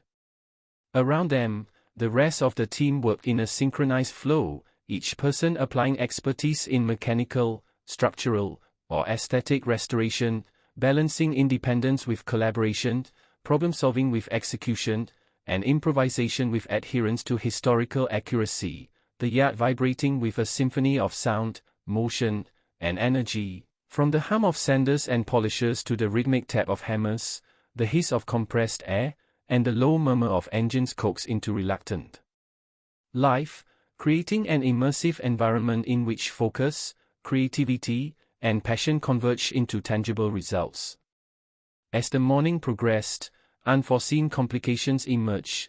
Rust had compromised key sections of the frame, requiring structural reinforcement, wiring had deteriorated in complex ways, and replacement parts proved difficult to source, demanding ingenuity, resourcefulness, and careful judgment, yet these challenges were embraced as opportunities to apply skill, think creatively, and learn, reinforcing the ethos of Rust Valley, where obstacles were not setbacks but catalysts for mastery, collaboration, and innovation. Midday arrived with a pause, not just for nourishment but for reflection, discussion, and planning, as the team shared experiences, debated solutions, and exchanged insights, reinforcing both technical knowledge and the collective understanding that restoration was as much about philosophy, history, and human engagement as it was about nuts, bolts, and paint, and this moment of pause served to strengthen cohesion, focus, and morale, while reminding each member of the purpose and meaning behind the demanding, intricate work of reviving forgotten vehicles. Afternoon brought renewed intensity as Jay and his team confronted the more delicate and exacting tasks of alignment, calibration, and final assembly, where precision was paramount, and minor errors could cascade into aesthetic or functional compromise. Requiring constant attention, iterative adjustments, and meticulous verification, a process that demanded patience, foresight, and unerring focus, while also offering the satisfaction of incremental progress, visual and mechanical harmony, and the unfolding revelation of a machine returning to life. By late afternoon, the Bel Air's engine coughed, sputtered, and then roared with a vibrancy that seemed almost miraculous, a culmination of hours of labor, troubleshooting, and craftsmanship, a moment that filled the yacht with a quiet energy of accomplishment and pride, while Jay allowed himself a rare pause to savor the tangible evidence of dedication, skill, and collaborative effort, knowing that every bolt tightened, every panel aligned, and every wire restored contributed to the ultimate triumph of a machine reborn. Lisa's work inside the vehicle mirrored the intensity outside, finishing upholstery, inspecting fit, polishing surfaces, and verifying tactile and visual coherence, a labor of love that transformed the cabin from a scene of neglect into an inviting, functional, and historically faithful environment, one that respected both the car's past and its renewed potential for driving, display, and admiration, a reminder that restoration required attention to both the mechanical heart and the aesthetic soul of a vehicle. As evening approached, the team shifted to secondary tasks, cleaning tools, organizing parts, documenting progress, and reviewing upcoming challenges, the quieter pace offering reflection, assessment, and planning, while the yard's atmosphere, now suffused with the golden glow of fading sunlight, underscored the beauty of the machines themselves and the achievements of the day, a visual testament to the transformative power of labor, vision, and collaboration, and a reinforcement of the philosophy that drove every action, decision, and interaction in Rust Valley. Nightfall brought a contemplative serenity, punctuated by the soft hum of distant machinery and the occasional clink of tools left to cool, and Jay took a solitary walk through the yard, surveying both the completed and ongoing projects, noting subtleties in alignment, paint, and mechanical performance, and mentally mapping strategies for the next day, understanding that the process of restoration was iterative, layered, and cumulative, requiring constant evaluation, adaptation, and foresight. Qualities that distinguish merely competent work from mastery. In the quiet of the evening, the human dimension of Rust Valley became apparent: mentorship, shared expertise, collaborative problem-solving, and the cultivation of passion, focus, and patience, all coalescing to create an environment where vehicles were not merely repaired but resurrected, and where human skill, creativity, and dedication were celebrated alongside technical achievement, producing outcomes that were meaningful, lasting, and transformative. The final moments of the day were spent securing the yard, locking gates, and allowing the air to settle, scented with oil, metal, and the faint sweetness of cured paint, while Jay reflected on the continuity of their work, understanding that restoration was both a daily practice and a lifelong pursuit, an ongoing dialogue between past and present, decay and revival, mechanical reality and artistic vision, and that the ultimate reward lay in witnessing what was once abandoned and neglected rise from the ashes into something extraordinary, functional, and enduring, a testament to the skill, patience, and passion of those dedicated to the craft, and to the enduring stories embedded in every vehicle, waiting to be rediscovered, respected, and celebrated through careful, thoughtful restoration. The morning air at Rust Valley carried a delicate chill, mingled with the sense of metal, grease, and fresh primer, signaling the start of yet another day where patience, skill, and vision would transform rusted relics into machines of life and beauty, and Jay, energized by the continuity of progress, moved through the yard with an almost meditative awareness, taking note of each vehicle, imagining every panel, engine component, and interior detail restored to perfection, and planning the orchestration of tasks so that every member of his team could work efficiently, creatively, and collaboratively, for he knew that restoration was as much about human coordination, intuition, and foresight as it was about mechanical expertise. Today, attention focused on the 1972 Dodge Challenger, a car whose imposing lines were softened by decades of neglect, whose engine had been stripped and partially scavenged, and whose body bore scars of rust, previous repairs, and deferred maintenance, yet beneath the wear lay a promise of power, elegance, and historical authenticity, waiting for careful hands to extract and revive it. And Jay approached the vehicle with the dual mindset of strategist and craftsman, visualizing the final product, while planning every intermediate step required to bring it to life. Michael began the delicate task of evaluating the engine, disassembling components, cleaning corroded metal, and verifying tolerances with a precision born of years of experience, while Lisa worked on the interior, carefully removing layers of accumulated wear, restoring trim and upholstery, and meticulously reconstructing elements to match the original specifications. A process that demanded both artistic sensitivity and technical rigor, ensuring that the vehicle would not only function but also convey historical fidelity and aesthetic excellence.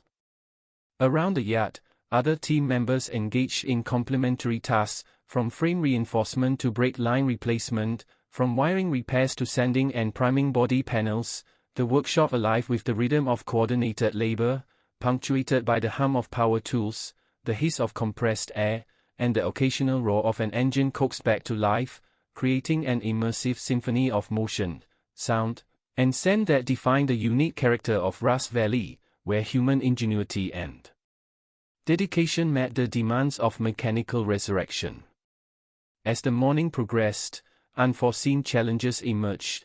Corroded frame sections required welding and reinforcement, replacement parts had to be custom fabricated or carefully sourced from distant suppliers, and alignment issues demanded repeated measurement and adjustment, yet each obstacle was approached with creativity, resilience, and collaborative problem-solving, reinforcing the ethos of the workshop, where challenges were opportunities for learning, mastery, and innovation, and where setbacks were never failures but steps in the iterative process of transformation.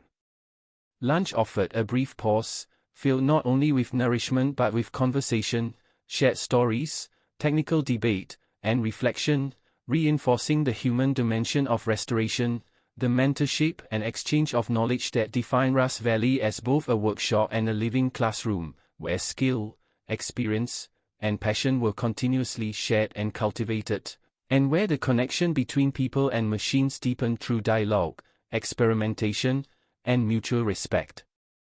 Returning to their stations, the team tackled afternoon tasks with renewed intensity, addressing the intricate demands of mechanical calibration, panel alignment, trim restoration, and system testing, each action executed with meticulous care, iterative verification, and an eye toward historical fidelity, ensuring that each restored vehicle would be both authentic and functional, a testament to craftsmanship, vision, and dedication, and a vehicle that would embody the stories and passion of both its original era and its current restorers.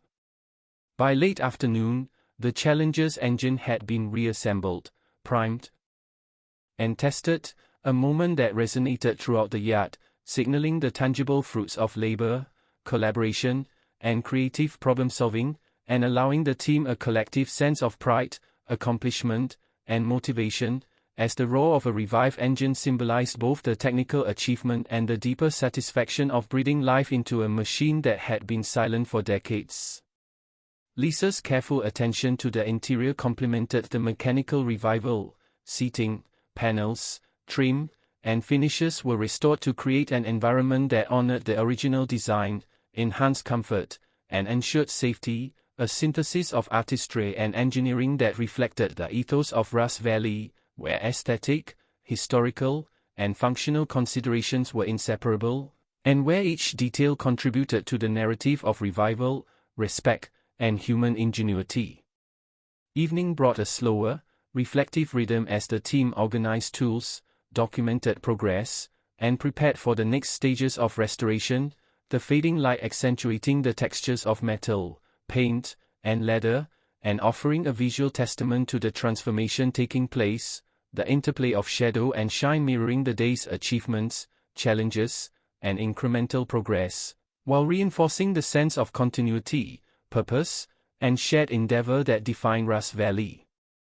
Jay took a solitary walk among the vehicles as dusk settled, reviewing completed work, noting subtleties in alignment, finish, and mechanical response, and mentally preparing for the sequence of tasks to come, understanding that restoration was as much a mental and strategic exercise as it was a physical endeavor, and that each decision, measurement, and adjustment carried weight, consequence, and potential for both success and learning.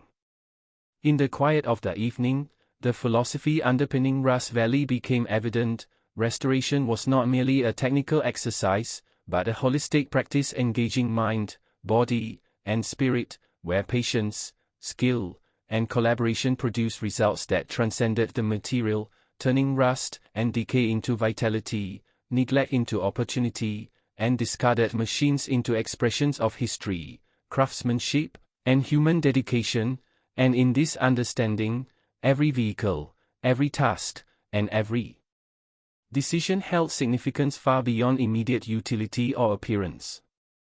The final moments of the day were devoted to securing the yard, cataloging parts, and ensuring that each vehicle, tool, and piece of equipment was accounted for and prepared for the next day's labor, a ritual that reinforced organization, efficiency, and foresight, while providing the team with clarity, motivation, and focus, and underscoring the disciplined, methodical approach that enabled consistent, high-quality restoration in a complex, unpredictable environment.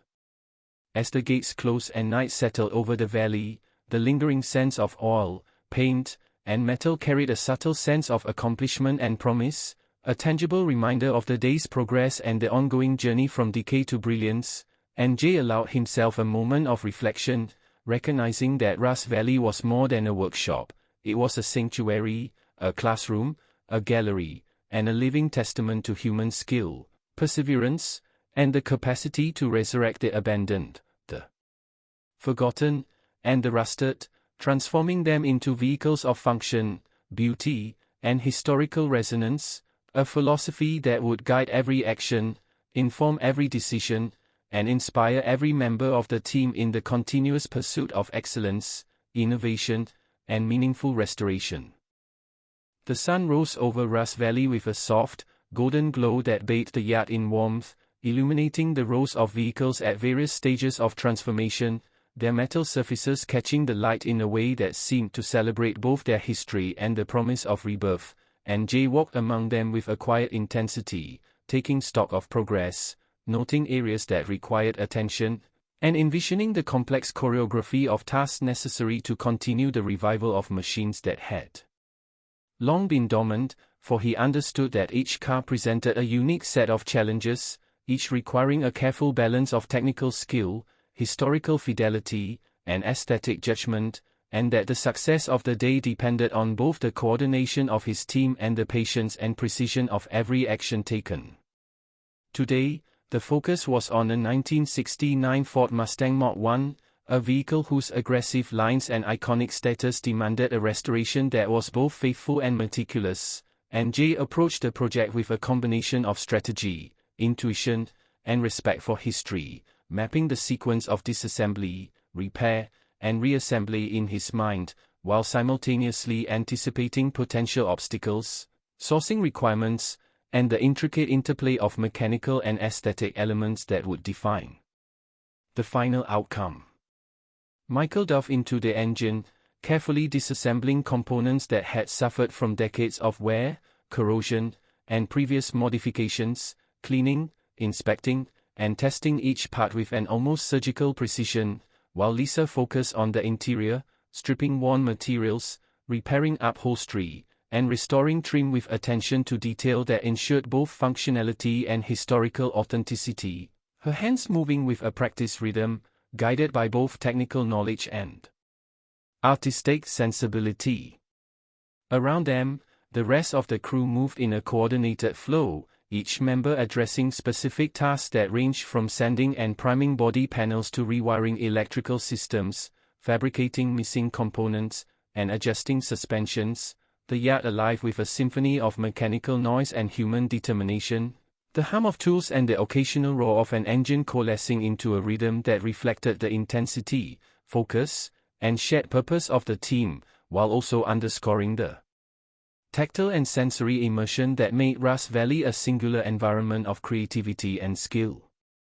As the morning wore on, unforeseen challenges emerged. A severely rusted subframe required custom fabrication and welding, a stubborn carburetor demanded improvisation and careful calibration, and minor misalignments in body panels threatened to compromise the visual integrity of the vehicle, yet each challenge was met with ingenuity, collaboration, and adaptive problem-solving, reinforcing the philosophy of Rust Valley, where obstacles were embraced as opportunities to refine skill, deepen knowledge, and strengthen the cohesion and creativity of the team.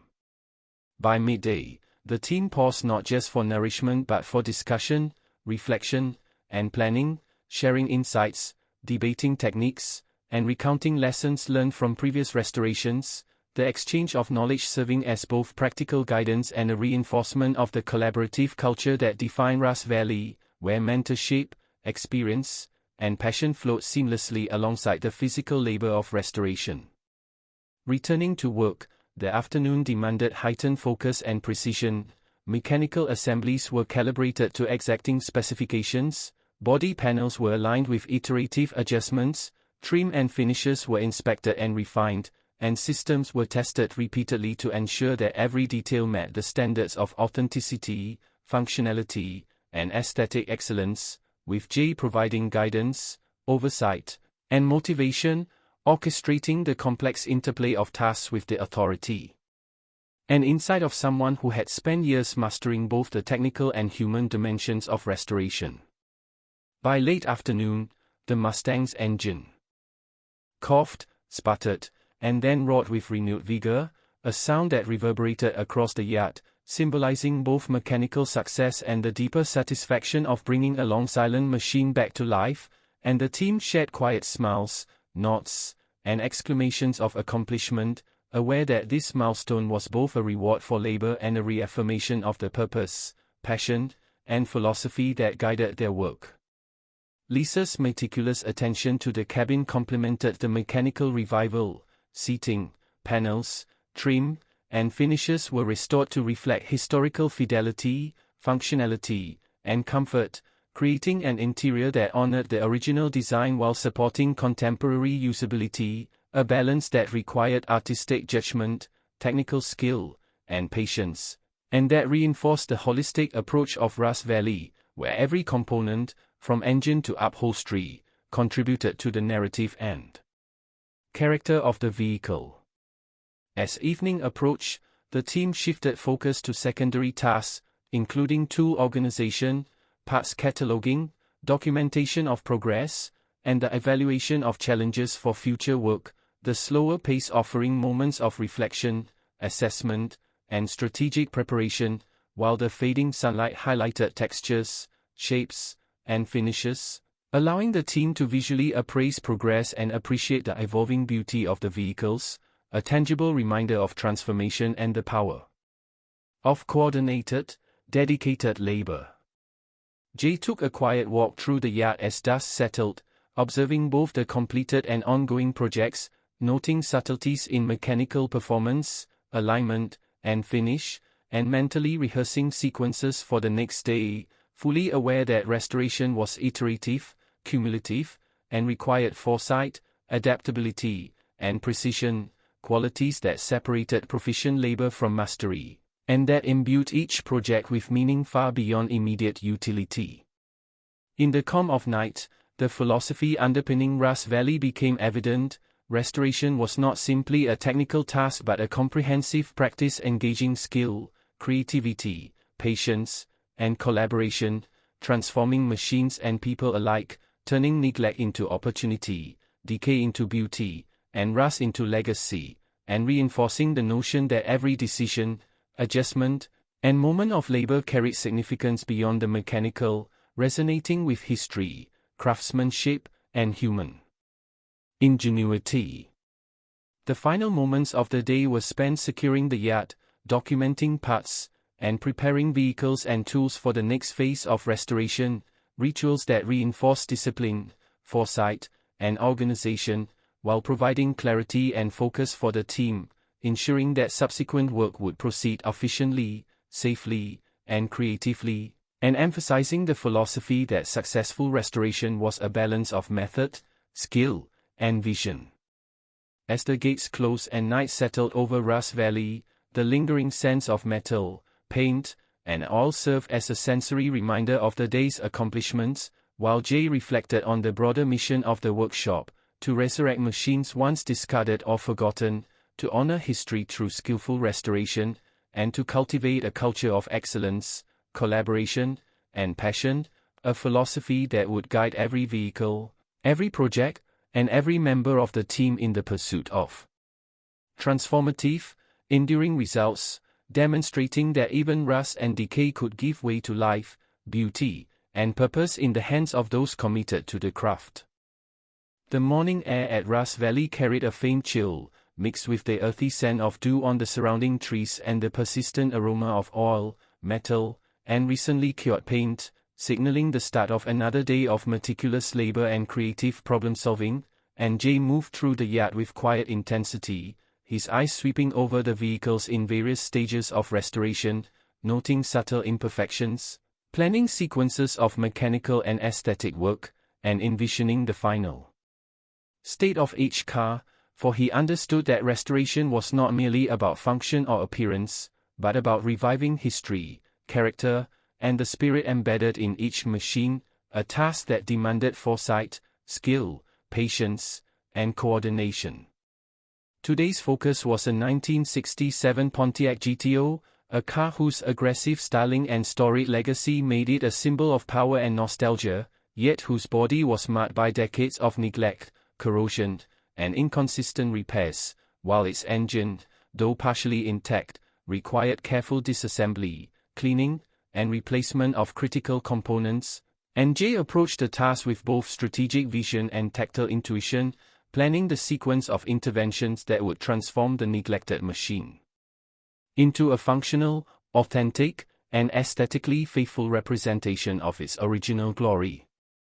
Michael immediately set to work on the engine, systematically evaluating pistons, valves, and crankshafts for wear and corrosion, carefully cleaning, measuring, and replacing components as necessary, his hands moving with the confidence and precision of someone who had spent decades learning to read the subtle cues of machinery and predict its behavior, while Lisa focused on the interior, stripping aged upholstery, repairing panels, restoring trim, and matching color, texture, and stitching patterns to recreate the cabin as faithfully as possible, a process that required both artistic judgment and technical proficiency, ensuring the restored environment would honor both history and functionality. The rest of the team moved with coordinated precision, each member applying their expertise to tasks ranging from frame reinforcement to suspension alignment, from wiring repair to fabrication of missing or damaged parts, creating a rhythm of activity that transformed potential chaos into organized, productive progress, the yard alive with the hum of tools, the hiss of compressed air, and the occasional roar of engines, a sensory tapestry that reflected both the intensity and the dedication inherent in Russ Valley's culture of restoration. By mid-morning, unforeseen challenges arose. A section of the frame was severely corroded, requiring custom fabrication and welding.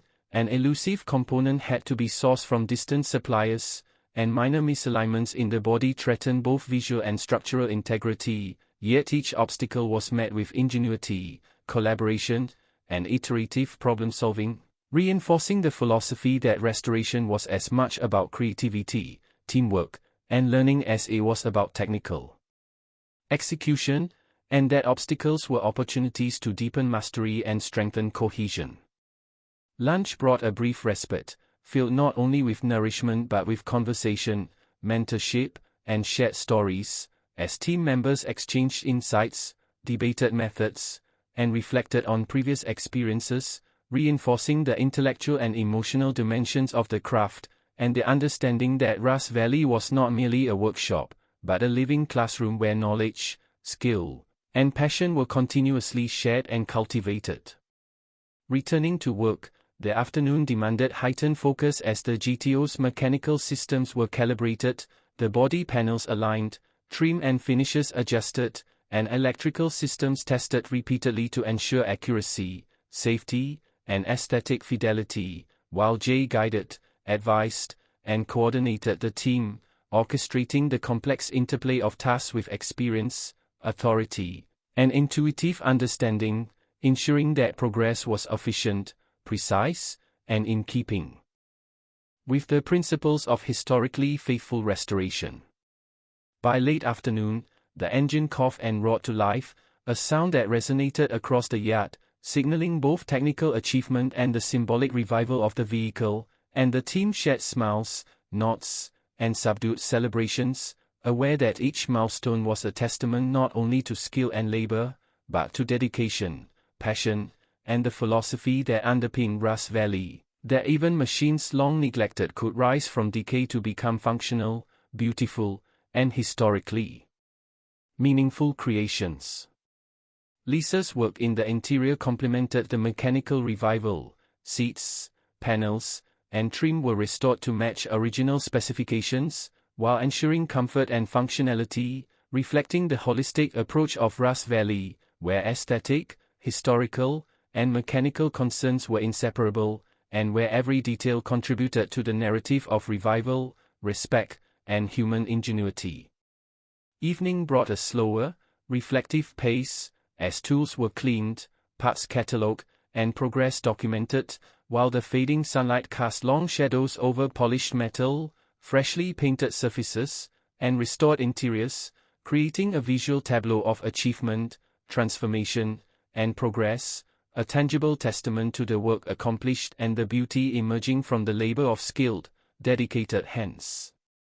Jay walked the lot in quiet contemplation, surveying the completed and ongoing projects, noting subtleties in alignment, finish, and mechanical response, and mentally planning the next day's sequence of work, understanding that restoration was iterative, layered, and cumulative, requiring foresight, adaptability, and meticulous attention to detail, qualities that distinguished mastery from mere competence, and that imbued each project with significance beyond immediate utility.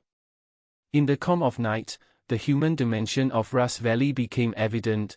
Mentorship, collaboration, and the continuous sharing of expertise created an environment where every challenge, achievement, and lesson contributed to the collective skill, passion, and experience of the team, transforming ordinary labor into extraordinary accomplishment, and producing vehicles that were not merely functional, but living testaments to history, craftsmanship, and dedication.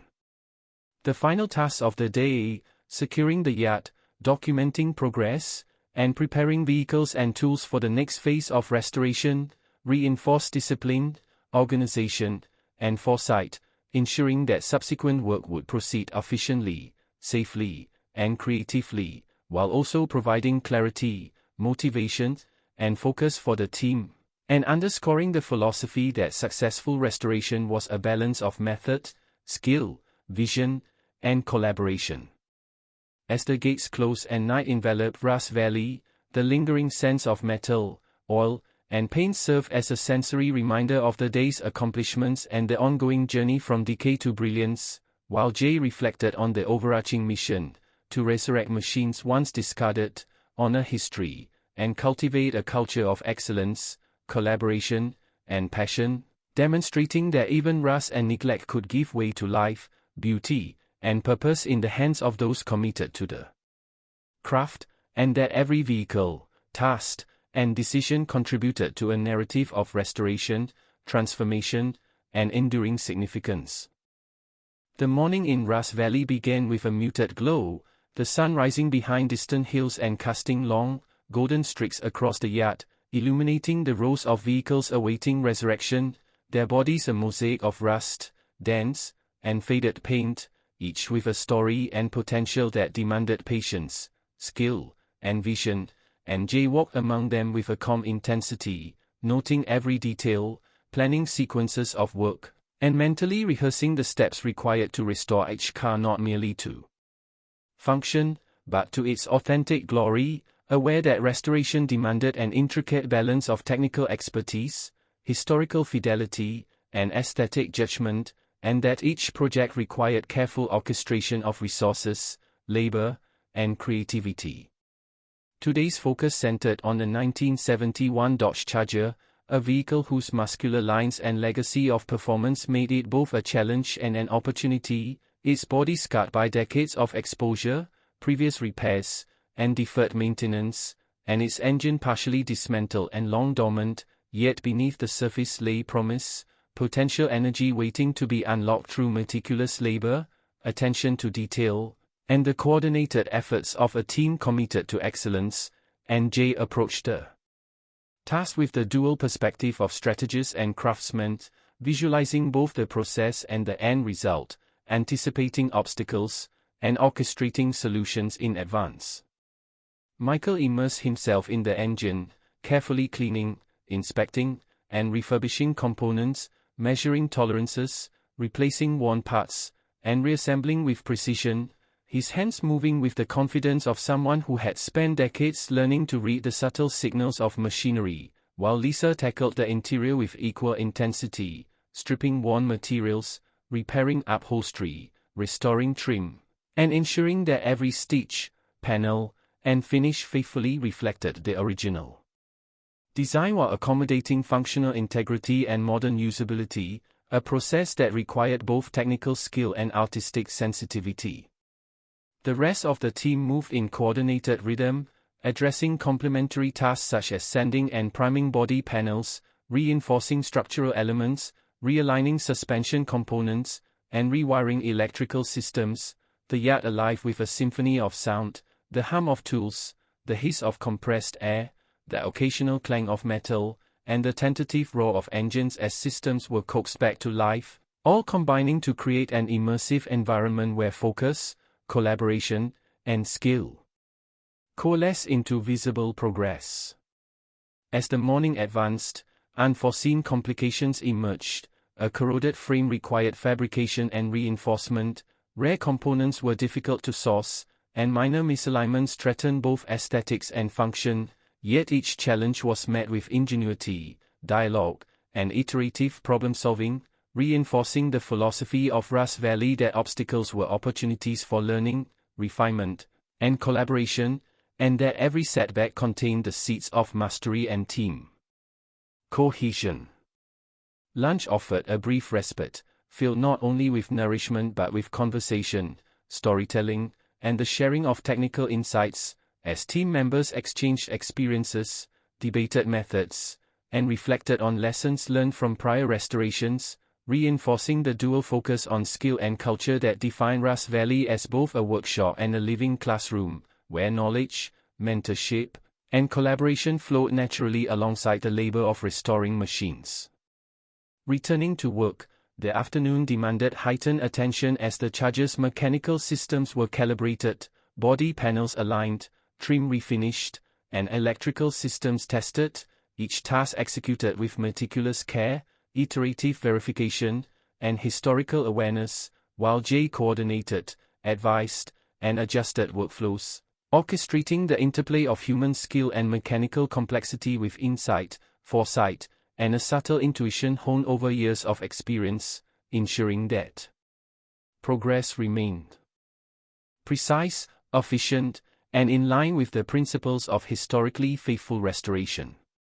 By late afternoon, the engine roared to life, the deep vibration and sound echoing across the yard as a tangible symbol of triumph, signaling both mechanical success and the resurrection of a storied vehicle, while the team shared quiet smiles, subtle gestures, and the satisfaction of achieving a milestone that represented not only technical accomplishment but also the fulfillment of the collective vision, dedication, and philosophy that drove Rust Valley, that machines long neglected could be restored to life, beauty, and historical integrity through patience, skill, and teamwork.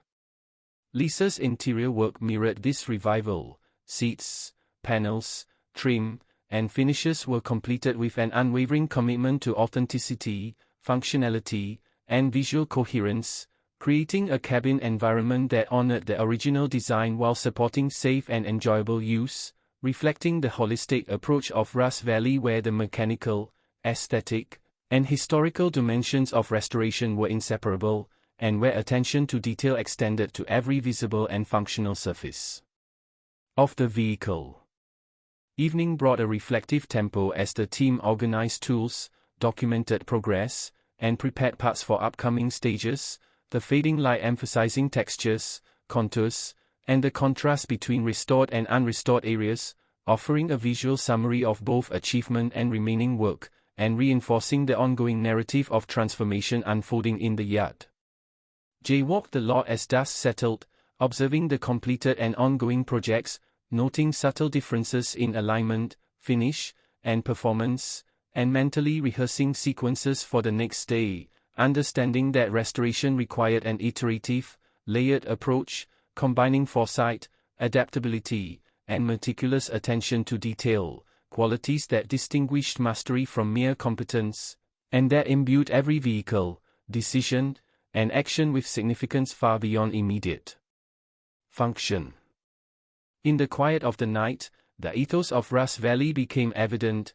Mentorship, collaboration, and shared expertise created a living environment in which obstacles became lessons, achievements were celebrated collectively, and vehicles were resurrected with respect, skill, and artistry, demonstrating that even machines once abandoned could be transformed into functional, beautiful, and historically faithful creations, while those engaged in the labor learned, grew, and bonded through shared purpose and experience.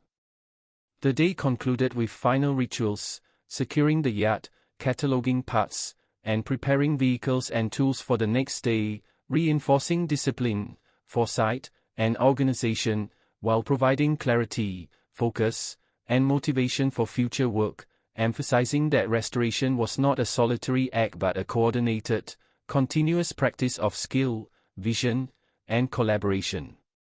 As the gates closed and night enveloped Rust Valley, the lingering scent of oil, metal, and fresh paint served as a sensory reminder of the day's labor, triumphs, and transformation, while Jay reflected on the broader mission, to resurrect machines, honor their history, and cultivate a culture of skill, passion, and excellence, demonstrating that through careful attention, perseverance, and human ingenuity, even the most neglected and rusted vehicles could rise from decay to life, beauty, and purpose, a philosophy that would continue to guide every project, every task, and every member of the team in their ongoing pursuit of transformative restoration.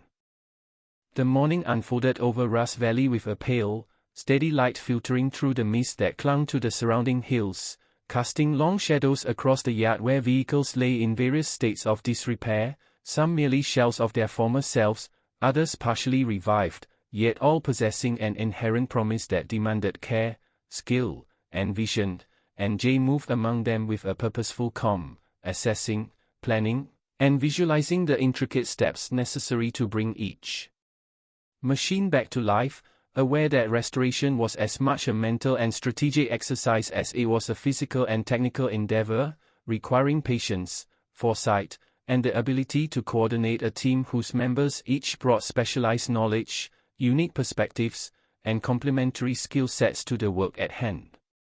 Today's centerpiece was a 1966 Shelby GT350, a vehicle whose legendary status in both performance and design placed a heavy responsibility on the team, and whose body and engine bore the cumulative effects of decades of neglect, corrosion, and previous patchwork repairs. Yet beneath the weathered exterior lay the potential for both aesthetic beauty and mechanical excellence, a challenge that Jay approached with both analytical precision and a craftsman's intuitive sense, mapping the sequence of work, anticipating obstacles, and integrating each step into a cohesive plan that balanced historical accuracy, mechanical integrity, and visual harmony. Michael devoted himself to the engine, carefully dismantling components, cleaning each surface, inspecting tolerances, and replacing parts where wear threatened performance, moving with the confidence and efficiency born of years spent interpreting the subtle language of machinery, while Lisa meticulously restored the interior, removing aged upholstery, repairing panels, refinishing trim, and matching textures, colors, and patterns to faithfully recreate the cabin, a task that demanded both technical acumen and artistic judgment, ensuring that the restored environment would honor the vehicle's heritage while supporting contemporary usability. The remainder of the team moved with coordinated precision, sanding and priming body panels, reinforcing frames, fabricating or sourcing missing components, repairing suspensions, and addressing electrical and hydraulic systems, creating a rhythmic, almost musical, backdrop of hammering, grinding, and motor hums, an orchestrated symphony of labor that reflected both focus and collaboration, and transformed the yard into a living studio of skill, creativity, and shared purpose, where progress could be measured not only in functional milestones but also in the visual and tactile evolution of each vehicle. By mid-morning, unforeseen challenges arose, testing both ingenuity and teamwork. Rust had compromised structural elements, critical components were difficult to source, and subtle alignment issues threatened the aesthetic and functional coherence of the vehicle, yet each obstacle became an opportunity, demanding adaptive problem-solving, communication, and iterative experimentation, reinforcing the Rust Valley ethos that challenges were not setbacks but essential parts of the restoration journey, deepening knowledge, refining skill, and strengthening collaboration among the team. Lunch provided a brief pause, not merely for nourishment but for reflection, mentorship, and the exchange of experience, as team members discussed strategies, recounted past successes and failures, and debated techniques, reinforcing the intellectual, philosophical, and cultural dimensions of the work, highlighting that Rust Valley was more than a workshop, it was a living classroom, a collaborative environment where technical mastery, creativity, and history intersected, and where every discussion, adjustment, and decision contributed to collective growth and the advancement of restoration as both art and science.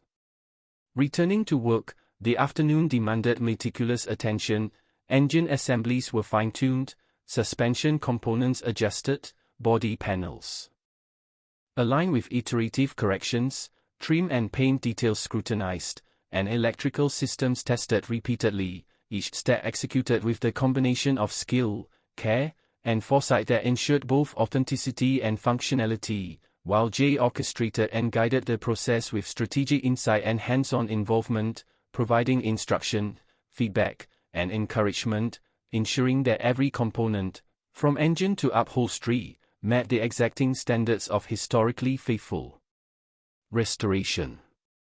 By late afternoon, the Shelby's engine roared to life, its deep, resonant hum filling the yard with a tangible sense of triumph, both mechanical and symbolic, a moment that elicited quiet smiles, nods, and subtle celebrations from the team, aware that this milestone represented the culmination of careful labor, technical acumen, and collective vision, and reaffirmed the philosophy of Rust Valley, that machines long neglected could be transformed through skill, collaboration, and perseverance into functional, beautiful, and historically authentic creations, breathing life into relics of the past.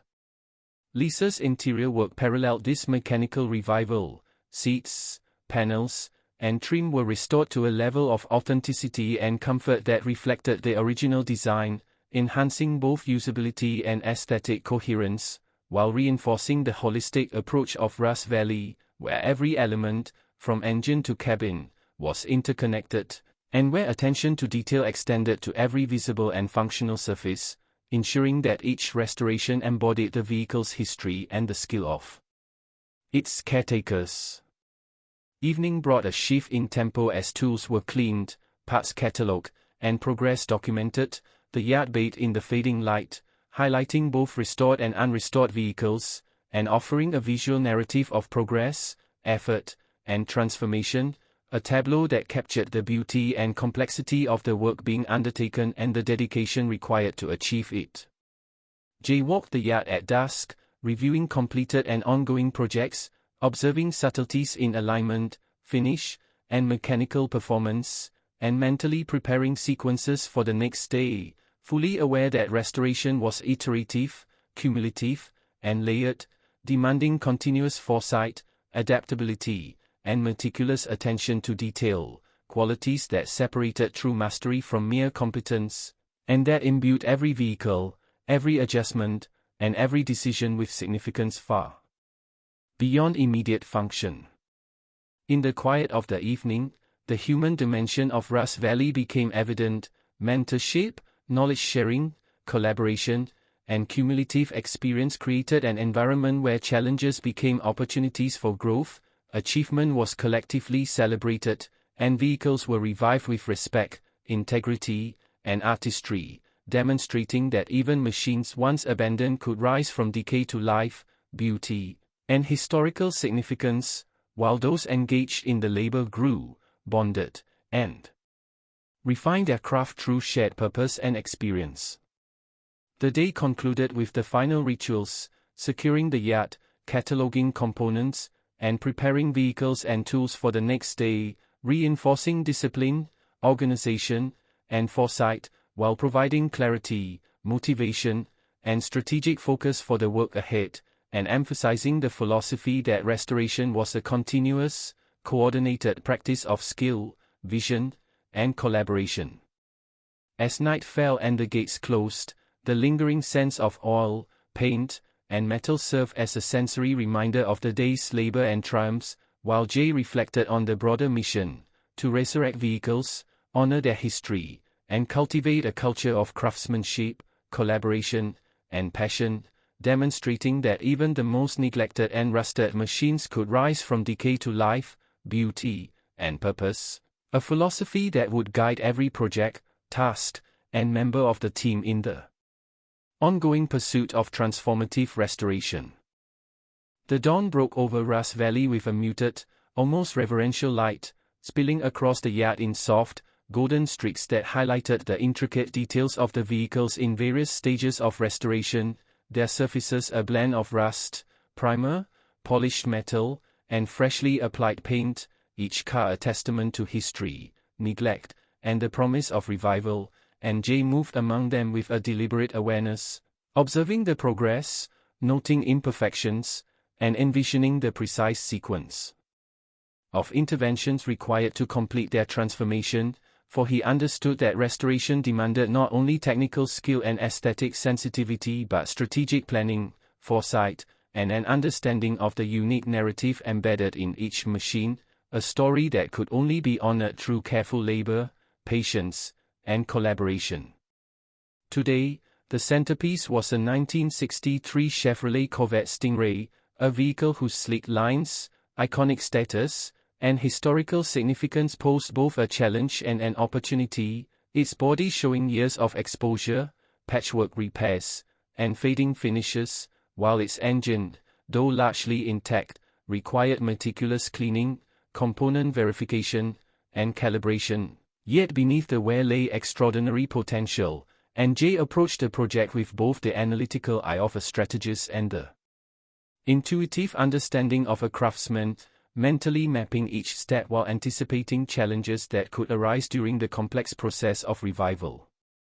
Michael began the careful disassembly of the engine, measuring tolerances, cleaning corroded components, and replacing worn parts with precision, his hands guided by decades of experience that allowed him to interpret the subtle language of machinery, while Lisa dedicated herself to the interior, stripping aged materials, repairing and restoring trim, matching textures and colors to recreate the cabin with fidelity to the original design, a labor that required technical skill, aesthetic judgment, and patience, ensuring that every detail, from stitching to panel alignment, reinforced the authenticity and functional integrity of the vehicle. The rest of the team moved in a synchronized rhythm, each member attending to specific tasks that included body panel sanding and alignment, frame reinforcement, suspension calibration, electrical system restoration, and fabrication of missing or damaged components, the yacht alive with the soundscape of tools, hammers, sanders, and engines, an orchestrated symphony that reflected both individual expertise and collective coordination, transforming potential chaos into visible, measurable progress and instilling the environment with a tangible energy that was both motivating and immersive. By mid-morning, unexpected complications demanded ingenuity and collaborative problem-solving. Corrosion had weakened key structural elements, critical engine components were difficult to source, and subtle misalignments threatened both aesthetic coherence and mechanical integrity, yet each obstacle was met with creativity, dialogue, and iterative refinement, demonstrating the Russ Valley philosophy that challenges were not setbacks but essential steps in the journey toward mastery, growth, and exceptional restoration outcomes. Lunch brought a temporary pause, offering sustenance, reflection, and shared insights, as team members discussed technical strategies, recounted experiences from previous projects, and engaged in mentorship and debate, reinforcing the collaborative, educational, and culturally rich environment of Russ Valley, where skill, knowledge, and passion flowed naturally alongside the tangible labor of transforming neglected vehicles into works of functional art.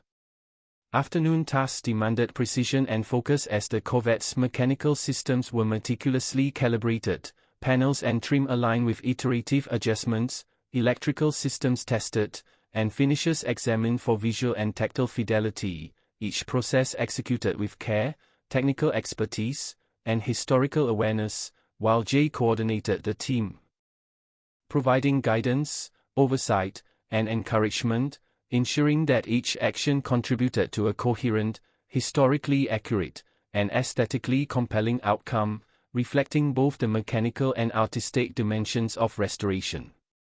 By late afternoon, the engine roared to life with the deep, resonant cadence characteristic of a fully restored high-performance vehicle, the sound filling the yard and signaling the culmination of focused labor, teamwork, and creative problem-solving, and the team shared quiet expressions of satisfaction, recognizing that this moment represented both a tangible achievement and a symbolic revival, the vehicle's renewed presence a testament to skill, dedication, and the Rust Valley philosophy that even machines long neglected could rise from decay to life, beauty, and historical fidelity. Lisa's work on the interior mirrored this mechanical success, ensuring that seats, panels, and trim were restored to a standard of authenticity, comfort, and visual harmony that complemented the Corvette's exterior and engine performance, reinforcing the holistic approach of Rust Valley, where every component, from the chassis to the upholstery, was interconnected, and where attention to detail in one area amplified the quality and impact of the entire restoration. Evening brought a slower, reflective rhythm as tools were cleaned, parts catalogued, and progress documented, while the fading light highlighted textures, contours, and the contrast between restored and unrestored sections, offering a visual summary of accomplishment, challenge, and transformation, and emphasizing the ongoing journey that defined each project and the cumulative efforts of the team.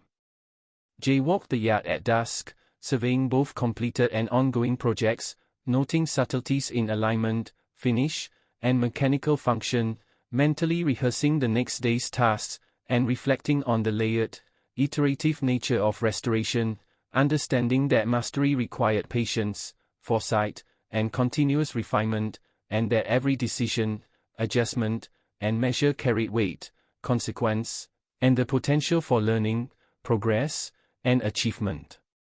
In the quiet of night, the ethos of Rust Valley was evident, mentorship, collaboration, and the sharing of expertise created a living environment in which obstacles became lessons, achievements were celebrated collectively, and vehicles were resurrected with integrity, artistry, and care, demonstrating that even the most neglected machines could rise from decay to functional, beautiful, and historically faithful creations, while those engaged in restoration grew, bonded, and refined their craft through shared purpose, effort, and experience.